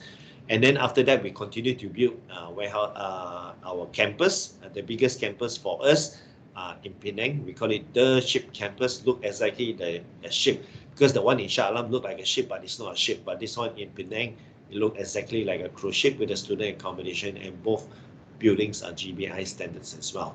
Okay, next. So FIAPSI, like I say, we are very proud now. We have a FIAPSI World Award winner for the 12 wave. Last year, FIAPSI, we won in Malaysia, and then we went into the World Awards, and we got second place in the World FIAPSI Award. There wasn't any winner for the first place, so we were the only winner for this industry building awards. Okay, most probably not many people building during COVID-19. Okay, the ship campus, it is our most iconic building. It is a campus inside an industrial park. The reason here is to make sure that our students, our graduates are employable. So our priority is their employability. So when we park a campus inside industrial park, our students are more industrial ready. Okay, next. Can you click? So this is a short video. Your journey with the ship campus begins here. There are countless opportunities to learn outside the classroom at the ship campus. Here at the Opera Theatre, learning is amplified in this great hall that holds over 470 students. Learn in the morning with a lecturer or catch a live performance at night, only at the Opera Theatre. Our 3 futuristic command centers or computer labs are designed with cool themes, such as the Pentagon, Mars rover, and Millennium Falcon 2.0, and are fully equipped with the latest technology to help you gain access to new information and new ideas. The Francis Light Library is home to many informative books and resources that will expand your mind and your world. Choose between a quiet study area or kick back at our comfortable, relaxed study area. Just remember to keep your voice down. Right now, you're probably wondering where this ship has sailed to. Study with your friends in private or hold group discussions at Brighton Beach Boxes. Our theme study areas featuring some of the most iconic locations in the world. Relax and unwind with our amazing facilities. Get your tan on by the beach at our Bonsai Beach interactive area, shoot some pool at the Wembley, or sing your heart out at The Voice. Do all this and more aboard the ship campus. Remember, studying isn't just about books and lectures, it's about spending time with friends and enjoying the best years of our lives. Peninsula Student Residences is our signature student accommodation, mere footsteps away from the campus. Campus life has never been so stylish and chic. Chill out with your friends at our designer student lounges inspired by famed world explorers and exotic locations. Oh, and if you're craving for a snack, head over to the Windjammer Cafe and take a stroll at the sunset deck. And the best part? No matter where your academic journey takes you, Peninsula College is your start to a fulfilling campus life and education excellence. Located inside an industrial park, you can work part-time while studying with our Jom Bekerja Sambil Belajar program, where you can gain real-life work experience and equip yourself to be an employment-ready graduate. Let your dreams set sail at the Ship Campus Penang's iconic education and lifestyle campus. How can you apply?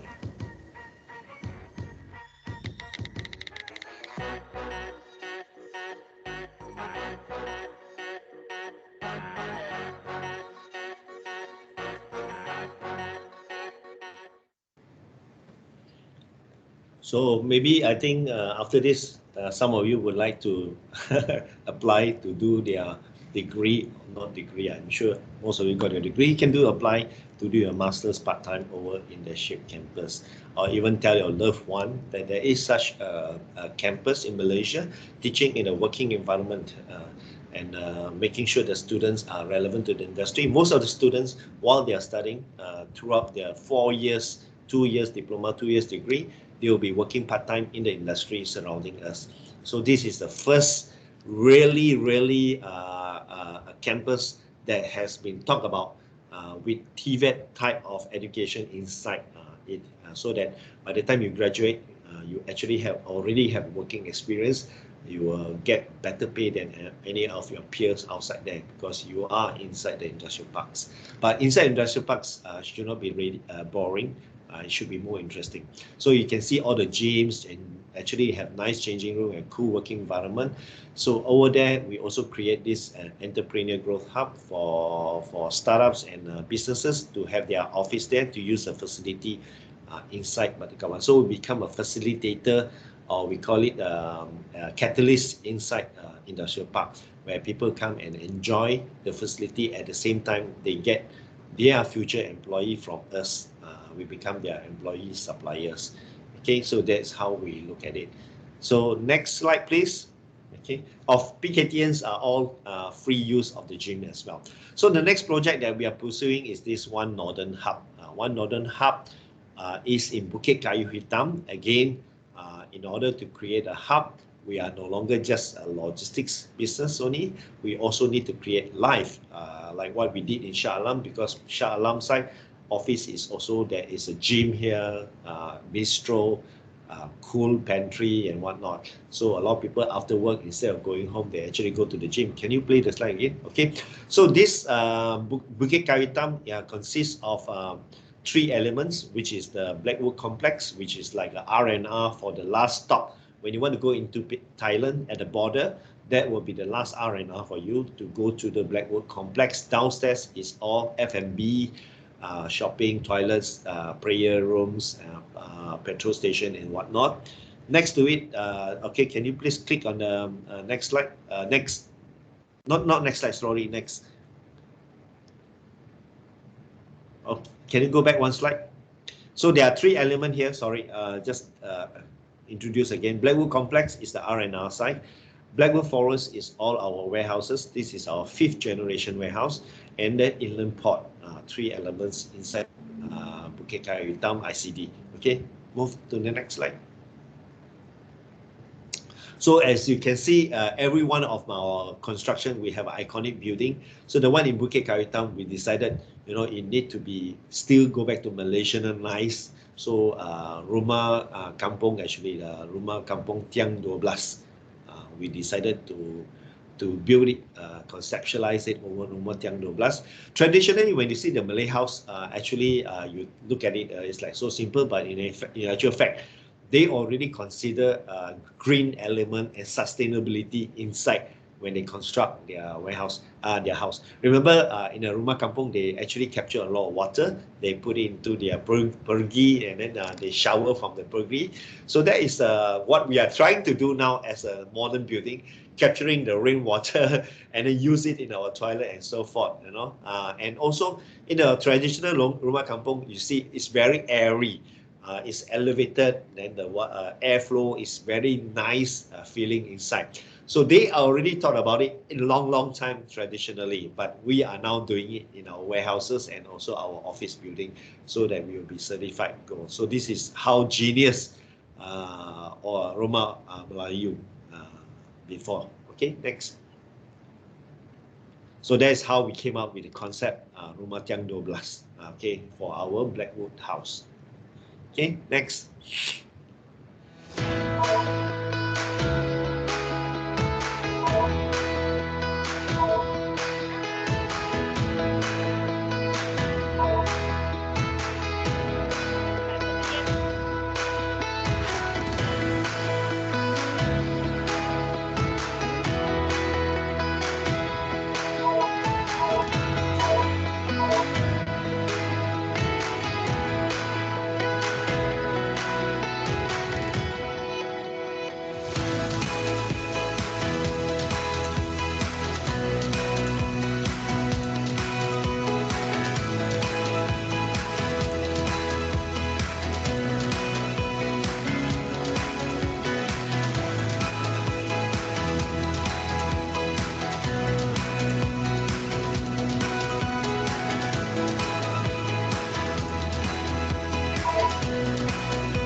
Okay, there you go. Another hubs, very vibrant hubs, because sustainability is very important, because you cannot build a hubs there and then you don't expect any lifestyle in the hubs. So we create all the whole ecosystem to make sure that the hub is maintained and sustained as well. And, students, college producing students to work inside the inland port and other things as well. So the next one that we are pursuing at the moment, also there are 2 major hubs that we are actually building at the same time.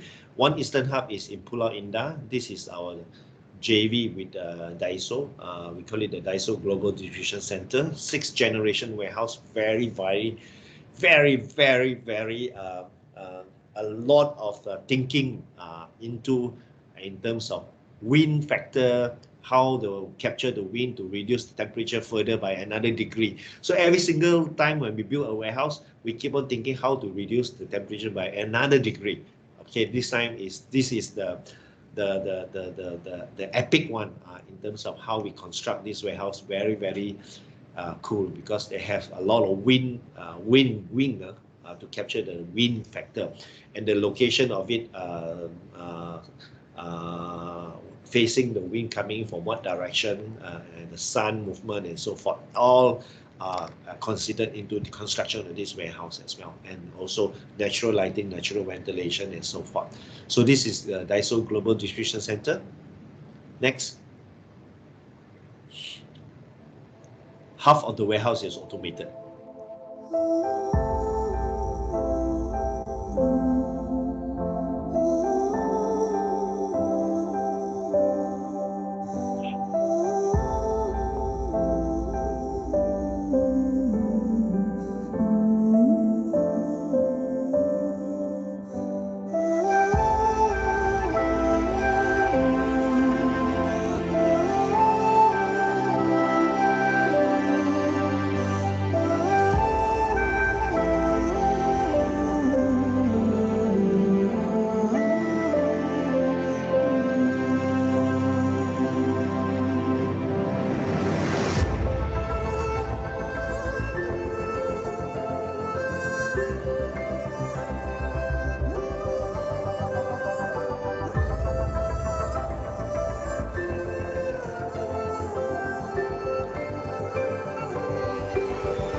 There you go.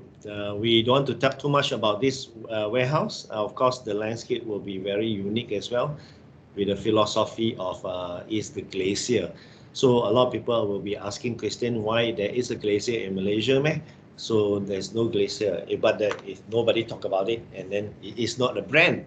So that is what we're doing. We are creating iconic buildings. Of course, because with a bit of thinking, with a bit of effort, I think you can create something unusual.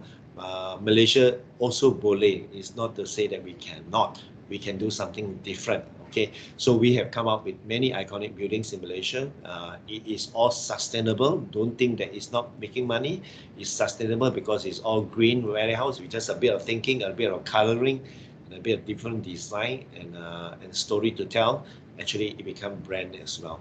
Okay, so sustainability is very important. There will be a lot of sustainable element inside there. So another one of the topic that we're going to talk about here is talking about our philosophy in a lot of our hubs here. So this is talking about in Batu Kawan, we have a Japanese garden inside the 12 wave. That's why it wants world awards with the philosophy nature make way for our warehouse. We invite nature back into our garden. Okay, so we create a garden to replace the nature, because we took away a lot of trees and whatnot to build all these iconic buildings. So we need to replace it with something. So we built a Japanese garden to replace it, so people can enjoy a time in the Japanese garden as well. Can you move on? Okay, This is our brochure. When you go to the Japanese garden, obviously the guy who created this Japanese garden is Kumagai-san. Kumagai is a Japanese garden designer from Tokyo. We flew him into Malaysia to work with our local contractor to build this Japanese garden. Okay, next.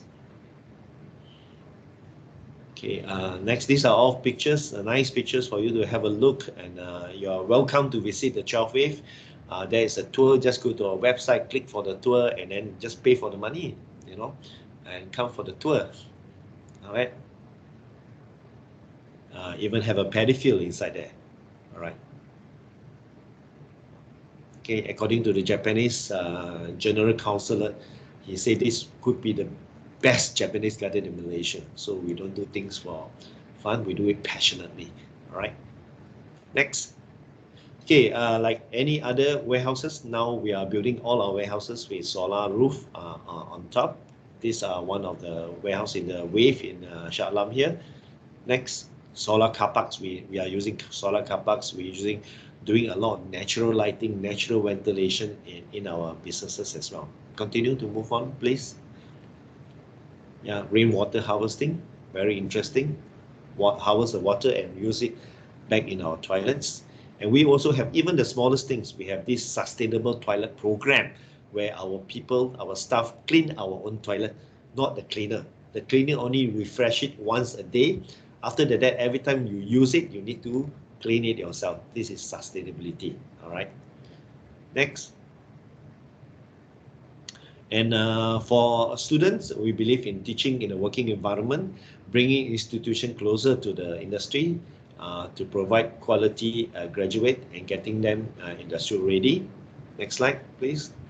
So this is our JBSB program, Jom Bekerja Sambil Belajar. So we open our warehouse instead of giving it to foreign workers. We give it to students to come here and work for us part-time in a scheduled morning shift or afternoon shift. So morning shift start from 8:30 to 12:30. Afternoon shift start from 1:30 to 5:30. So the student can come any one of the shift. They are paid 35 ringgit per shift. So they get experience in what they're studying, and then if they are not free, they just don't come only. So every time when we need employee in the warehouse, we just post it in JBSB group chat, and then the student will volunteer, I want to work, I want to work. Then after that, we assign them in the warehouse, they work part-time. After working, they go to the gym, shower, and then change, and then go back to class again. So this is how we are training our graduates to be industrial ready. Okay, next. And we are also now transforming the transport industry by giving graduates a chance to become truck drivers as well, by creating professionalism in the trucking industry. Okay, by giving them during the internship period, we actually get them a license, and then they become smart trucker for 4 years only. After the 5th year, they can opt to become senior logistics executive with a higher pay. All right, next. Okay, so this is under the Punjana. We were given this 100 jobs to create for graduates that didn't get a job. We gave them the Smart Trucker program, and all of them were trained, and all of them were absorbed into the logistics industry already. Next. Okay, so with the Smart Trucker, they need Trucker Lounge as well. So we create Trucker Lounge.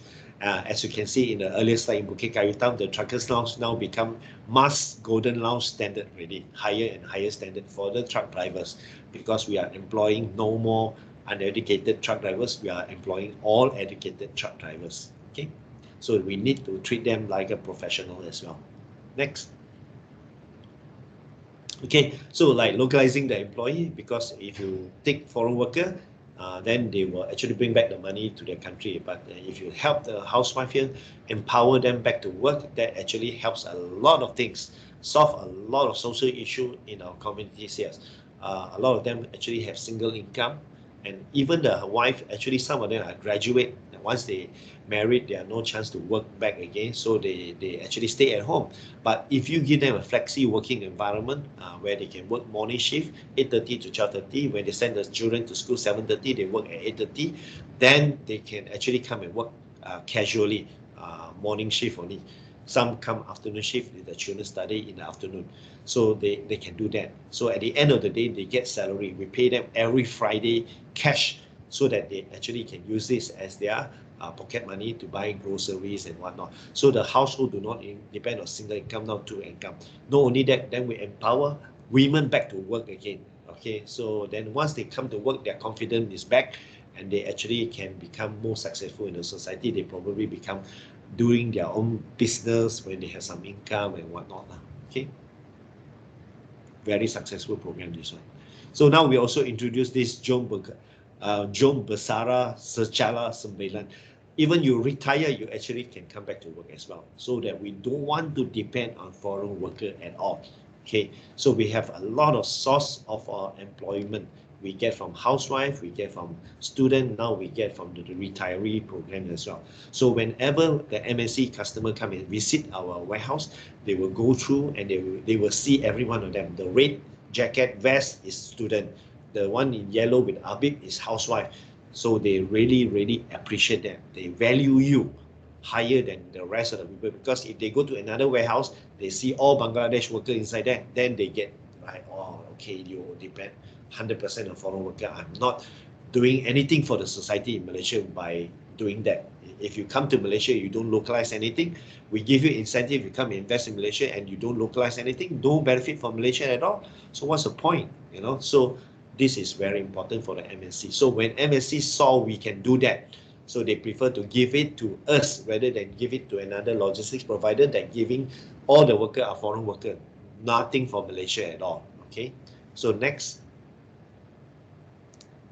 So I've been collaborating with a higher institution, giving back to the society by giving it, because you cannot be giving direct, teaching direct. So you need to teach the teacher. So we start collaborating with all public universities to tell them logistics is a very good program, important program, and mentor a lot of them, and collaborating with so many public universities. I have 3 adjunct professorship from 3 public universities and 1 doctorate. So and I'm still doing it, but now all my C-level are the adjunct professor of public universities, and they are working for me together with me, just the way I do it, contribute back to the public universities. Okay, next.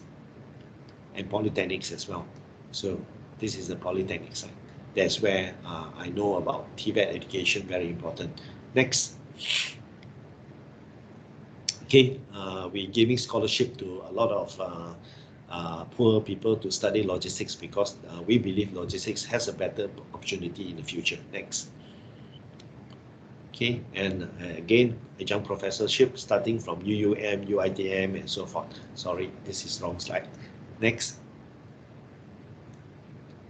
Okay, so we are, in terms of governance side, we are very proud to say that we are 30% Malay, 30% Chinese, and 30% Indian in our office. So you can see we have very good mix of 3 races in our office as well. Next.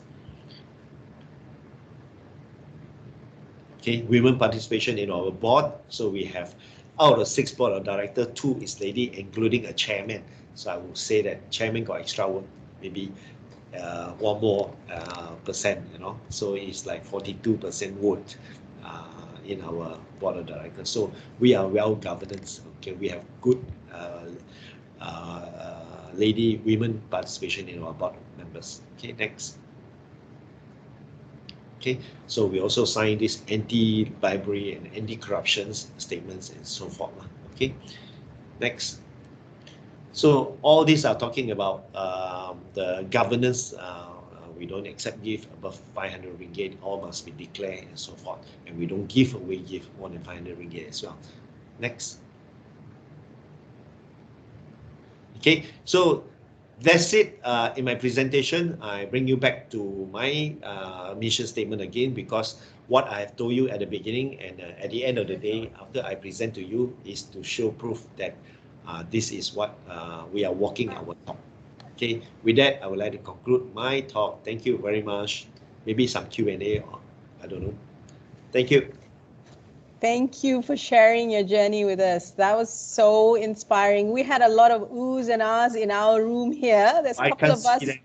Yeah, you can't see it, but you know, if you were on a stage, you would have seen a lot of us oohs and ahs. In fact, as I was saying earlier, I felt like getting a degree in logistics and coming and working for you.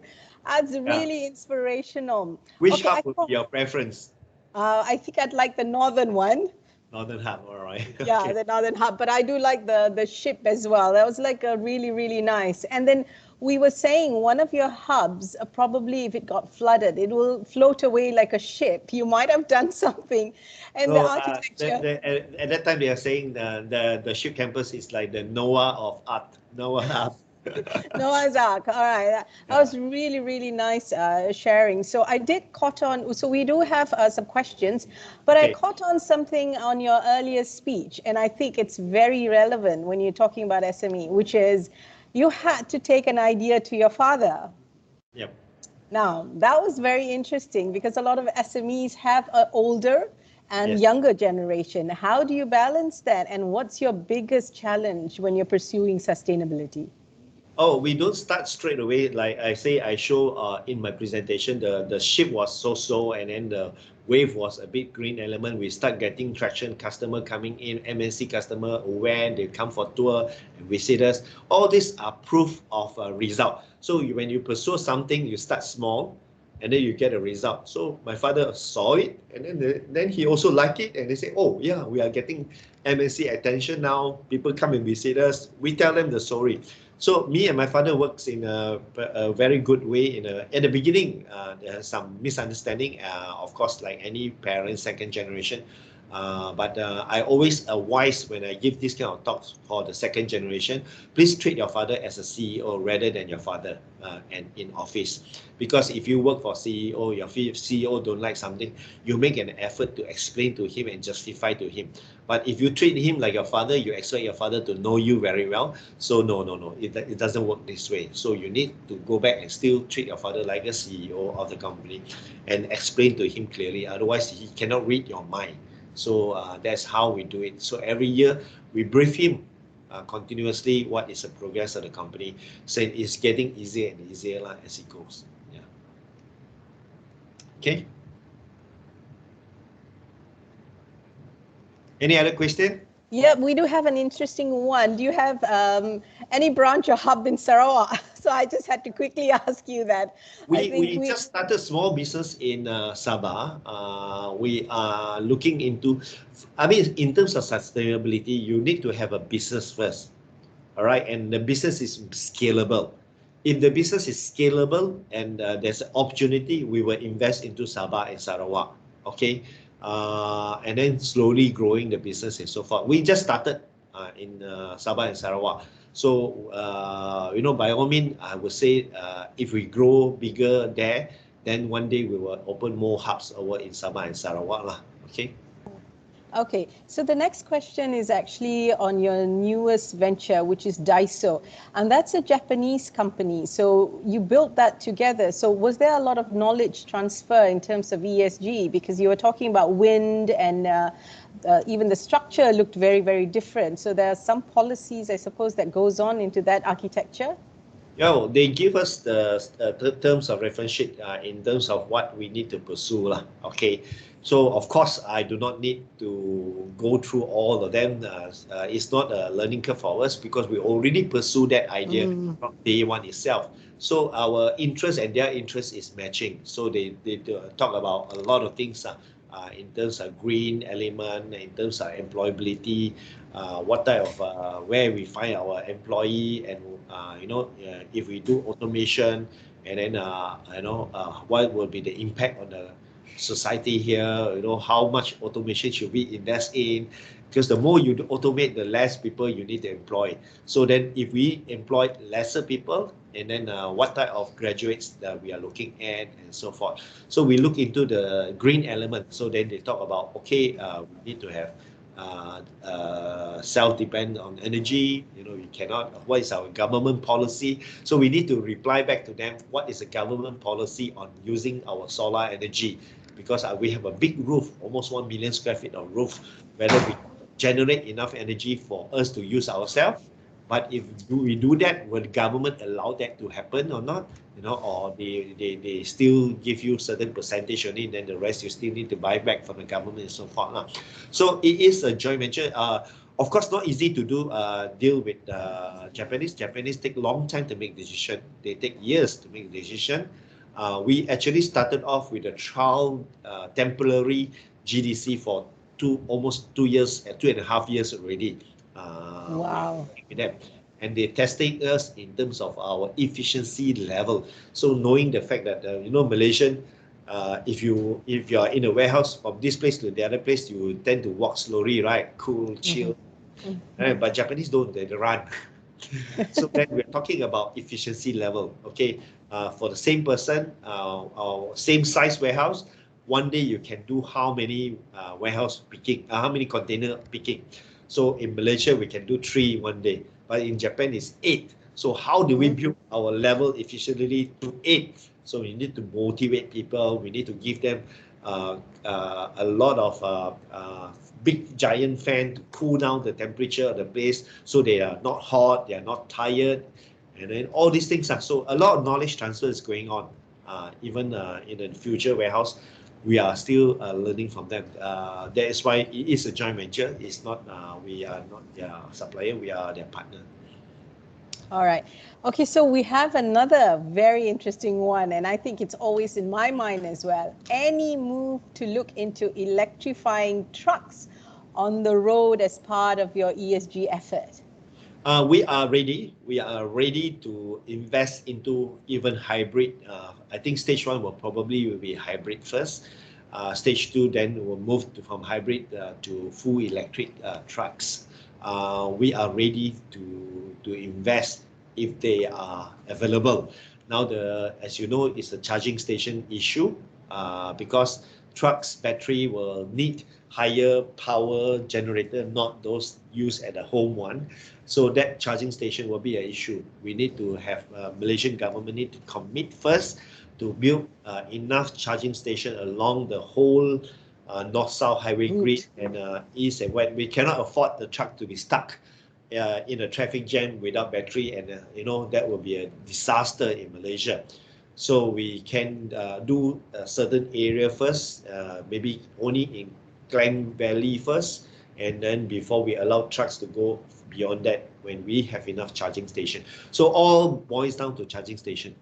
Right, yes. So you know why I'm also asking that on my behalf. I'm thinking, do you think cars can use your charging station? Would it be something that trucks and cars can use together? Charging station, I am not sure because I have never seen. In China, you do see electric bus, not trucks yet. So if you start seeing a lot of trucks in China is electrified trucks, then there is a very high possibility they will be able to come in here. So I would say that it will start from the other side rather than in Germany side first in terms of technology jump, because they have done it already, because they have jumped the technology in China. All right. Okay. So we would see those kind of development coming from the Chinese market then. Yes. All right. Okay. So we do have an interesting one here. How do you attract an educated person to become a truck driver? Yes. So during the time before their internship period, when they are supposed to choose their internship period, so we show them the slides of what job. So first is the internship period. They need 6 months. So during the 6 months, normally if it's a peak period for everybody.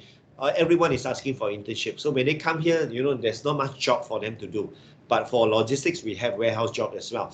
So then instead of wasting time doing nothing much, we actually put them in the program. We call it the Smart Trucker program. And we ask them whether they are interested, because why? After 6 months, you get your license. And then you will become Smart Trucker for 4 years only, with a salary 4,000 and above. All right. That is the attraction. Okay. And then the exit point is another attraction, where after the 4th year they can exit to become a senior logistics executive, staying in the warehouse with a higher position. So that exit program make them decide, okay, I give it a try because it's only for 4 years. All right, after all, I'm going to make a lot of money and I'm still young, I have the energy, why not? And then first, that is for them to change their mindset. We also come up with the truckers lounge. Truckers Lounge is very important because they are professional. They don't want to stay in a hut. We call it the container cabin.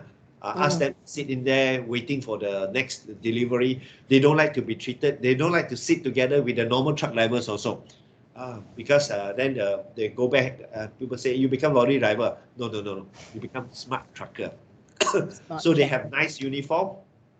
And we give them deliveries to places like Mary Brown, Family Mart deliveries. So they become very professional, and there's a big sticker there, Smart Trucker. And this is how they started. They try it. If they like it, they continue their career after the 4th year. I could be talking to you the whole day. There's so many things that we could ask you, but we have to stop. I also noticed one of your buildings is called Millennium Falcon. So you must be a Star Wars fan. So may the force be with you. Yes, say again.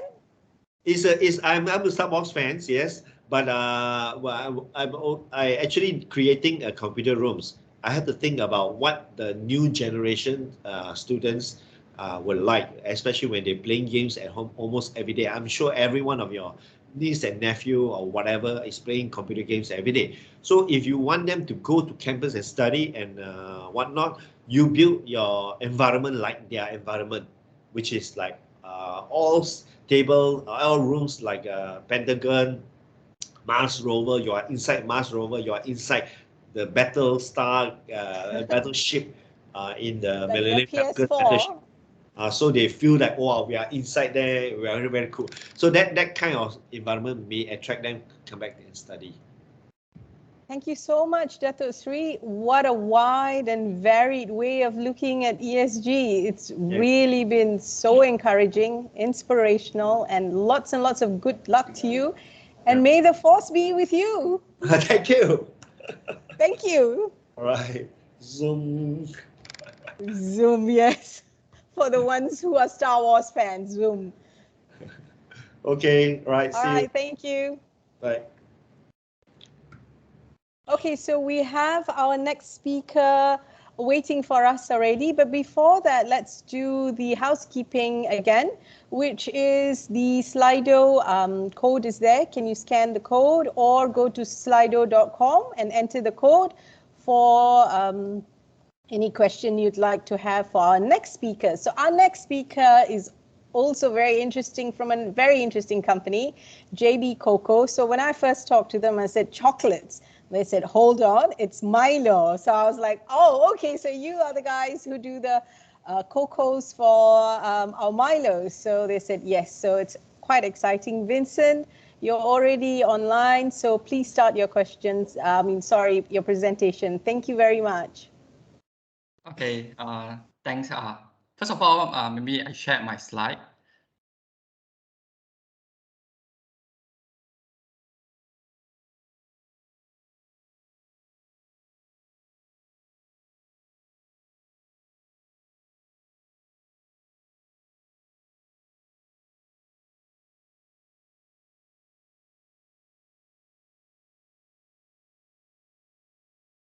Yeah, just to confirm, may I know that you can see, you all can see my slide? Yep, we can see your slides. Go ahead. Oh, okay, thanks. Okay, thanks Datin for introduction of the JB Cocoa just now, and also it's my honor and also great thanks to AmBank for giving this opportunity in sharing our ESG journey. So I believe that when you talk about JB Cocoa in Johor area, it actually is pretty known to those Johorian, but I believe that most of us do have consume our product indirectly, which is actually you can found in the Milo. So Milo is actually typical, that kind of the stereotype standard drink that we need to consume since young. So I think talk about Milo is actually I share one very interesting experience during my first visit to Europe side. So when I visited the Europe side, that's my first business trip there. So because during that time actually winter. So by the time actually it's pretty cold. So when I sit in their reception part, actually they ask for the drink. So when I say that I want to ask for a Milo, So actually, is the so-called receptionist part actually is still puzzled that what is actually is Milo. So by the time I actually just realized that it's actually Milo is pretty common in Malaysia or maybe Southeast Asia side. So that's why they call it as a chocolate lah. So we can know that SG is Milo is pretty so-called famous. So that's why I'm saying that JB Cocoa maybe you not maybe some of y'all maybe not known about the JB Cocoa, but when it comes to drink itself, it's actually we are supplying this cocoa ingredient to most of our customers like Nestle, Mars, and also even Hershey, they all. So yeah, of course, maybe to start the thing is actually my name is Vincent Tang. It's actually involved in the sustainability of JB Cocoa side. So I think when you talk about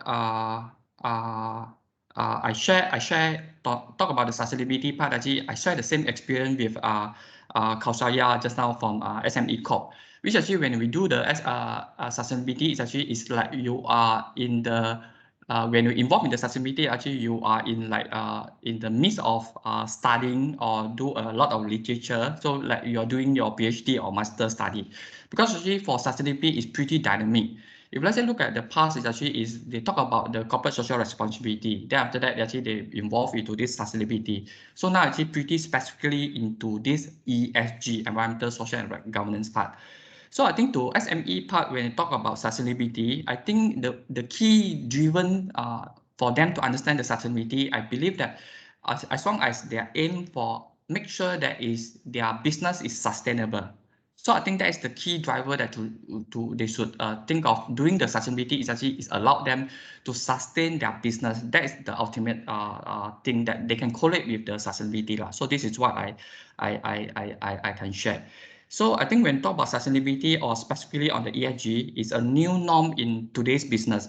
So like our adaptation to the new norm under the COVID threat now. So, but of course, differently, it's actually is that now once we get in touch with the ESG, it's actually you start to find that a lot of opportunity that we can explore from this ESG. And also after that, when you're exploring the thing, actually you can start enjoying that kind of the benefit. And also after that, you will be start falling in love with ESG. So this is what I can concluded from my so-called experience doing the ESG at JB Cocoa side. So those are my today one actually scope actually will be covering of course to give you some background of the JB Cocoa, and then followed by our some sustainability initiative that we have, which is at the farm level and also at the plant level.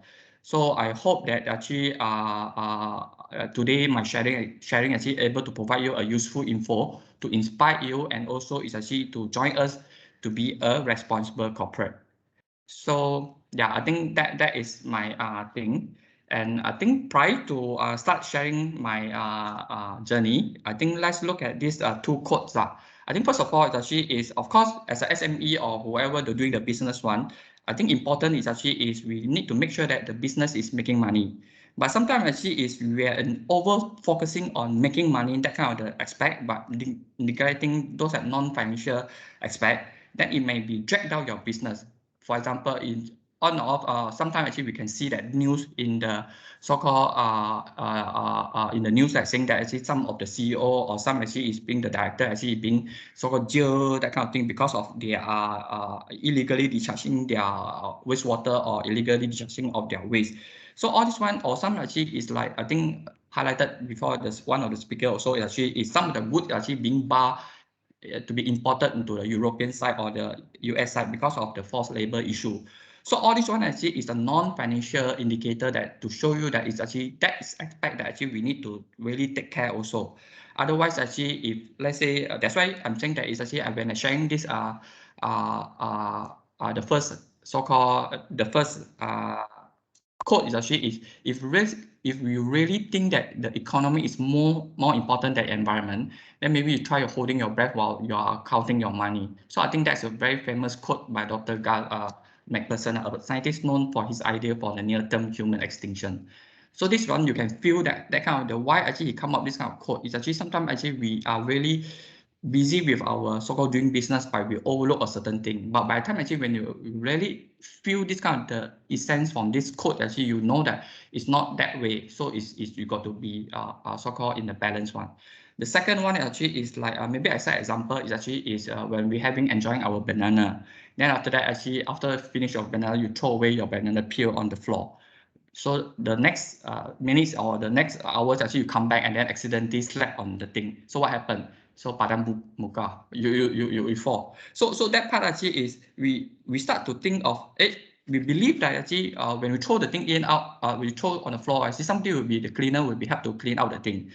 But that is actually our belief. But actually, it's actually first of all, actually we start to blaming them why they are not doing this business, doing this kind of activity. But have you ever think that actually at the first place we should not doing that way? We have our way that to keep it throw into a dustbin. So that's why this is lead to the greatest so-called another famous quote from the Robert Swan. He is actually the first man to walk for both North Pole and the South Pole unassisted. So what he commented actually is the greatest threat to our planet is actually the belief that someone else will save it. So we are not playing our part. We are actually expecting people to do. So this one similar to the climate change issue. Like people, we feel that actually is the heat. Now we feel the heat. We feel that a very extreme climate now. But actually we thought that actually people will be so-called having their manner that to help us to do the thing. And then people were thought that company will be do some way. Company thought that maybe government will be do something. Government maybe thought that actually the world organization or world leader will be do something. But end up actually is we end up with the COP26 that which is actually so-called held last year. Which actually is announcing the code rate already at the status of very so-called alarm status for the humanity. Otherwise, actually is and also urge for the deep so-called cut on the carbon emission. So it's actually sometimes actually we can't wait for the thing that people will be do, but I think we have our part to do. So that's why when I share this two quote, actually I hope that you can spend a moment really that look at sustainability is actually is our day-to-day, that kind of the thing that we got to always so-called live with them. It's not like expecting people will help us to save our planet thing. So I think that is to start from my sustainability moment. So next is actually is my so-called my pleasure and also my proud to share a bit of JB Cocoa side. So I think we have look at the plant. Actually, we have a very nice plant. It's actually located at a very nice location at Tanjung Pelepas, part of Tanjung Pelepas PTP, one of our so-called main factory in Malaysia side. We have another plant that actually is at Surabaya, Indonesia. So if let's say you look at our company, it's actually we are incorporated in year 2000 and operated our first factory in Malaysia in 2002. So I think today, if let's say look at our size of the capacity of exceeding 180,000 metric ton of the bean equivalent, it's actually we are one of the world key cocoa bean processor. So I think our company also listed in on the main board of the Singapore Exchange since 2012, and our year 2020 is actually our new annual sales of more than $400 million. So as I mentioned just now, we have two factories, one actually at the PTP Johor and another one is at the Surabaya, Indonesia. So our global employee, later I'll show you that our global presence is actually our total is actually about 600 staff, but of course most of them actually is located in Malaysia and Indonesia. So our principal activity is actually production and sales of cocoa ingredient product like cocoa butter, cocoa powder, cocoa mash, and cocoa cake. So later I will talk about a bit on this product. Of course, our plant actually both plant actually is so-called certified under HACCP and also Food Safety Management FSC 22000 and wood certification halal and also certified under COSA. So in terms of packaging, if let's say look at market, but of course actually we direct supplying to the another manufacturer. So by let's say look at the branding of this one, we are packed into 25 kg one, 15 kg one, or some actually on this bag. So I think that is our product lah. So that is actually give you some idea on what we have done at JB Cocoa. And in terms of the global presence, it's actually, if let's say look at entire world here, basically we got 4 plants, and 2 plants actually is manufacturing the cocoa bean processing, and another 2 plants actually is on the warehousing. So we strategically located here to so-called in terms of supplying the material to our customer lah. So if let's say look at here one actually is other than our plant here is actually also this slide showing the main supplier of the world main supplier of the cocoa bean. So the cocoa bean itself, so let's say look at the look at Africa itself, actually they accounted for more than 75% of the supply, which is Ivory Coast actually take out about 50%. The rest actually shared by Ghana, Nigeria, and Cameroon, and then the rest actually we will at the South America, and also some actually at the Indonesia side. So I think that is to show you that our global presence of JV Cocos. Of course, actually is in our next so-called business expansion is and also is aligned with our ESG initiative that we want to cut down, because whenever the cocoa bean that we have actually we got to import from using a shipment that actually is traveling quite a long distance until these two plants over this side.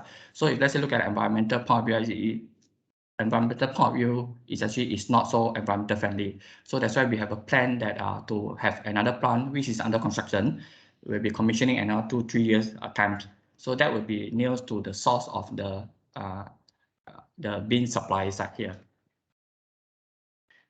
Okay, so I think to allow you to have a better idea of how we produce our so-called cocoa ingredient, which is actually become a product that you consume, either it's Milo or chocolate. So this is a simple so-called flow chart that maybe to give you some idea on how we process the thing. Of course, cocoa bean itself actually is the raw cocoa bean when you harvested from in a pot. It's actually we harvested. Then after that, they need to go through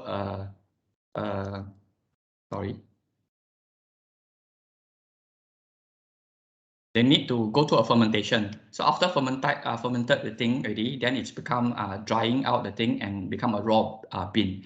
So from this raw bean itself, they will go through a cleaning and drying process which is actually cleaning part. There might be some of foreign material that we need to remove. Then after that, we got to dry out. So when you dry out the thing, it's become a dry bean. So the dry bean is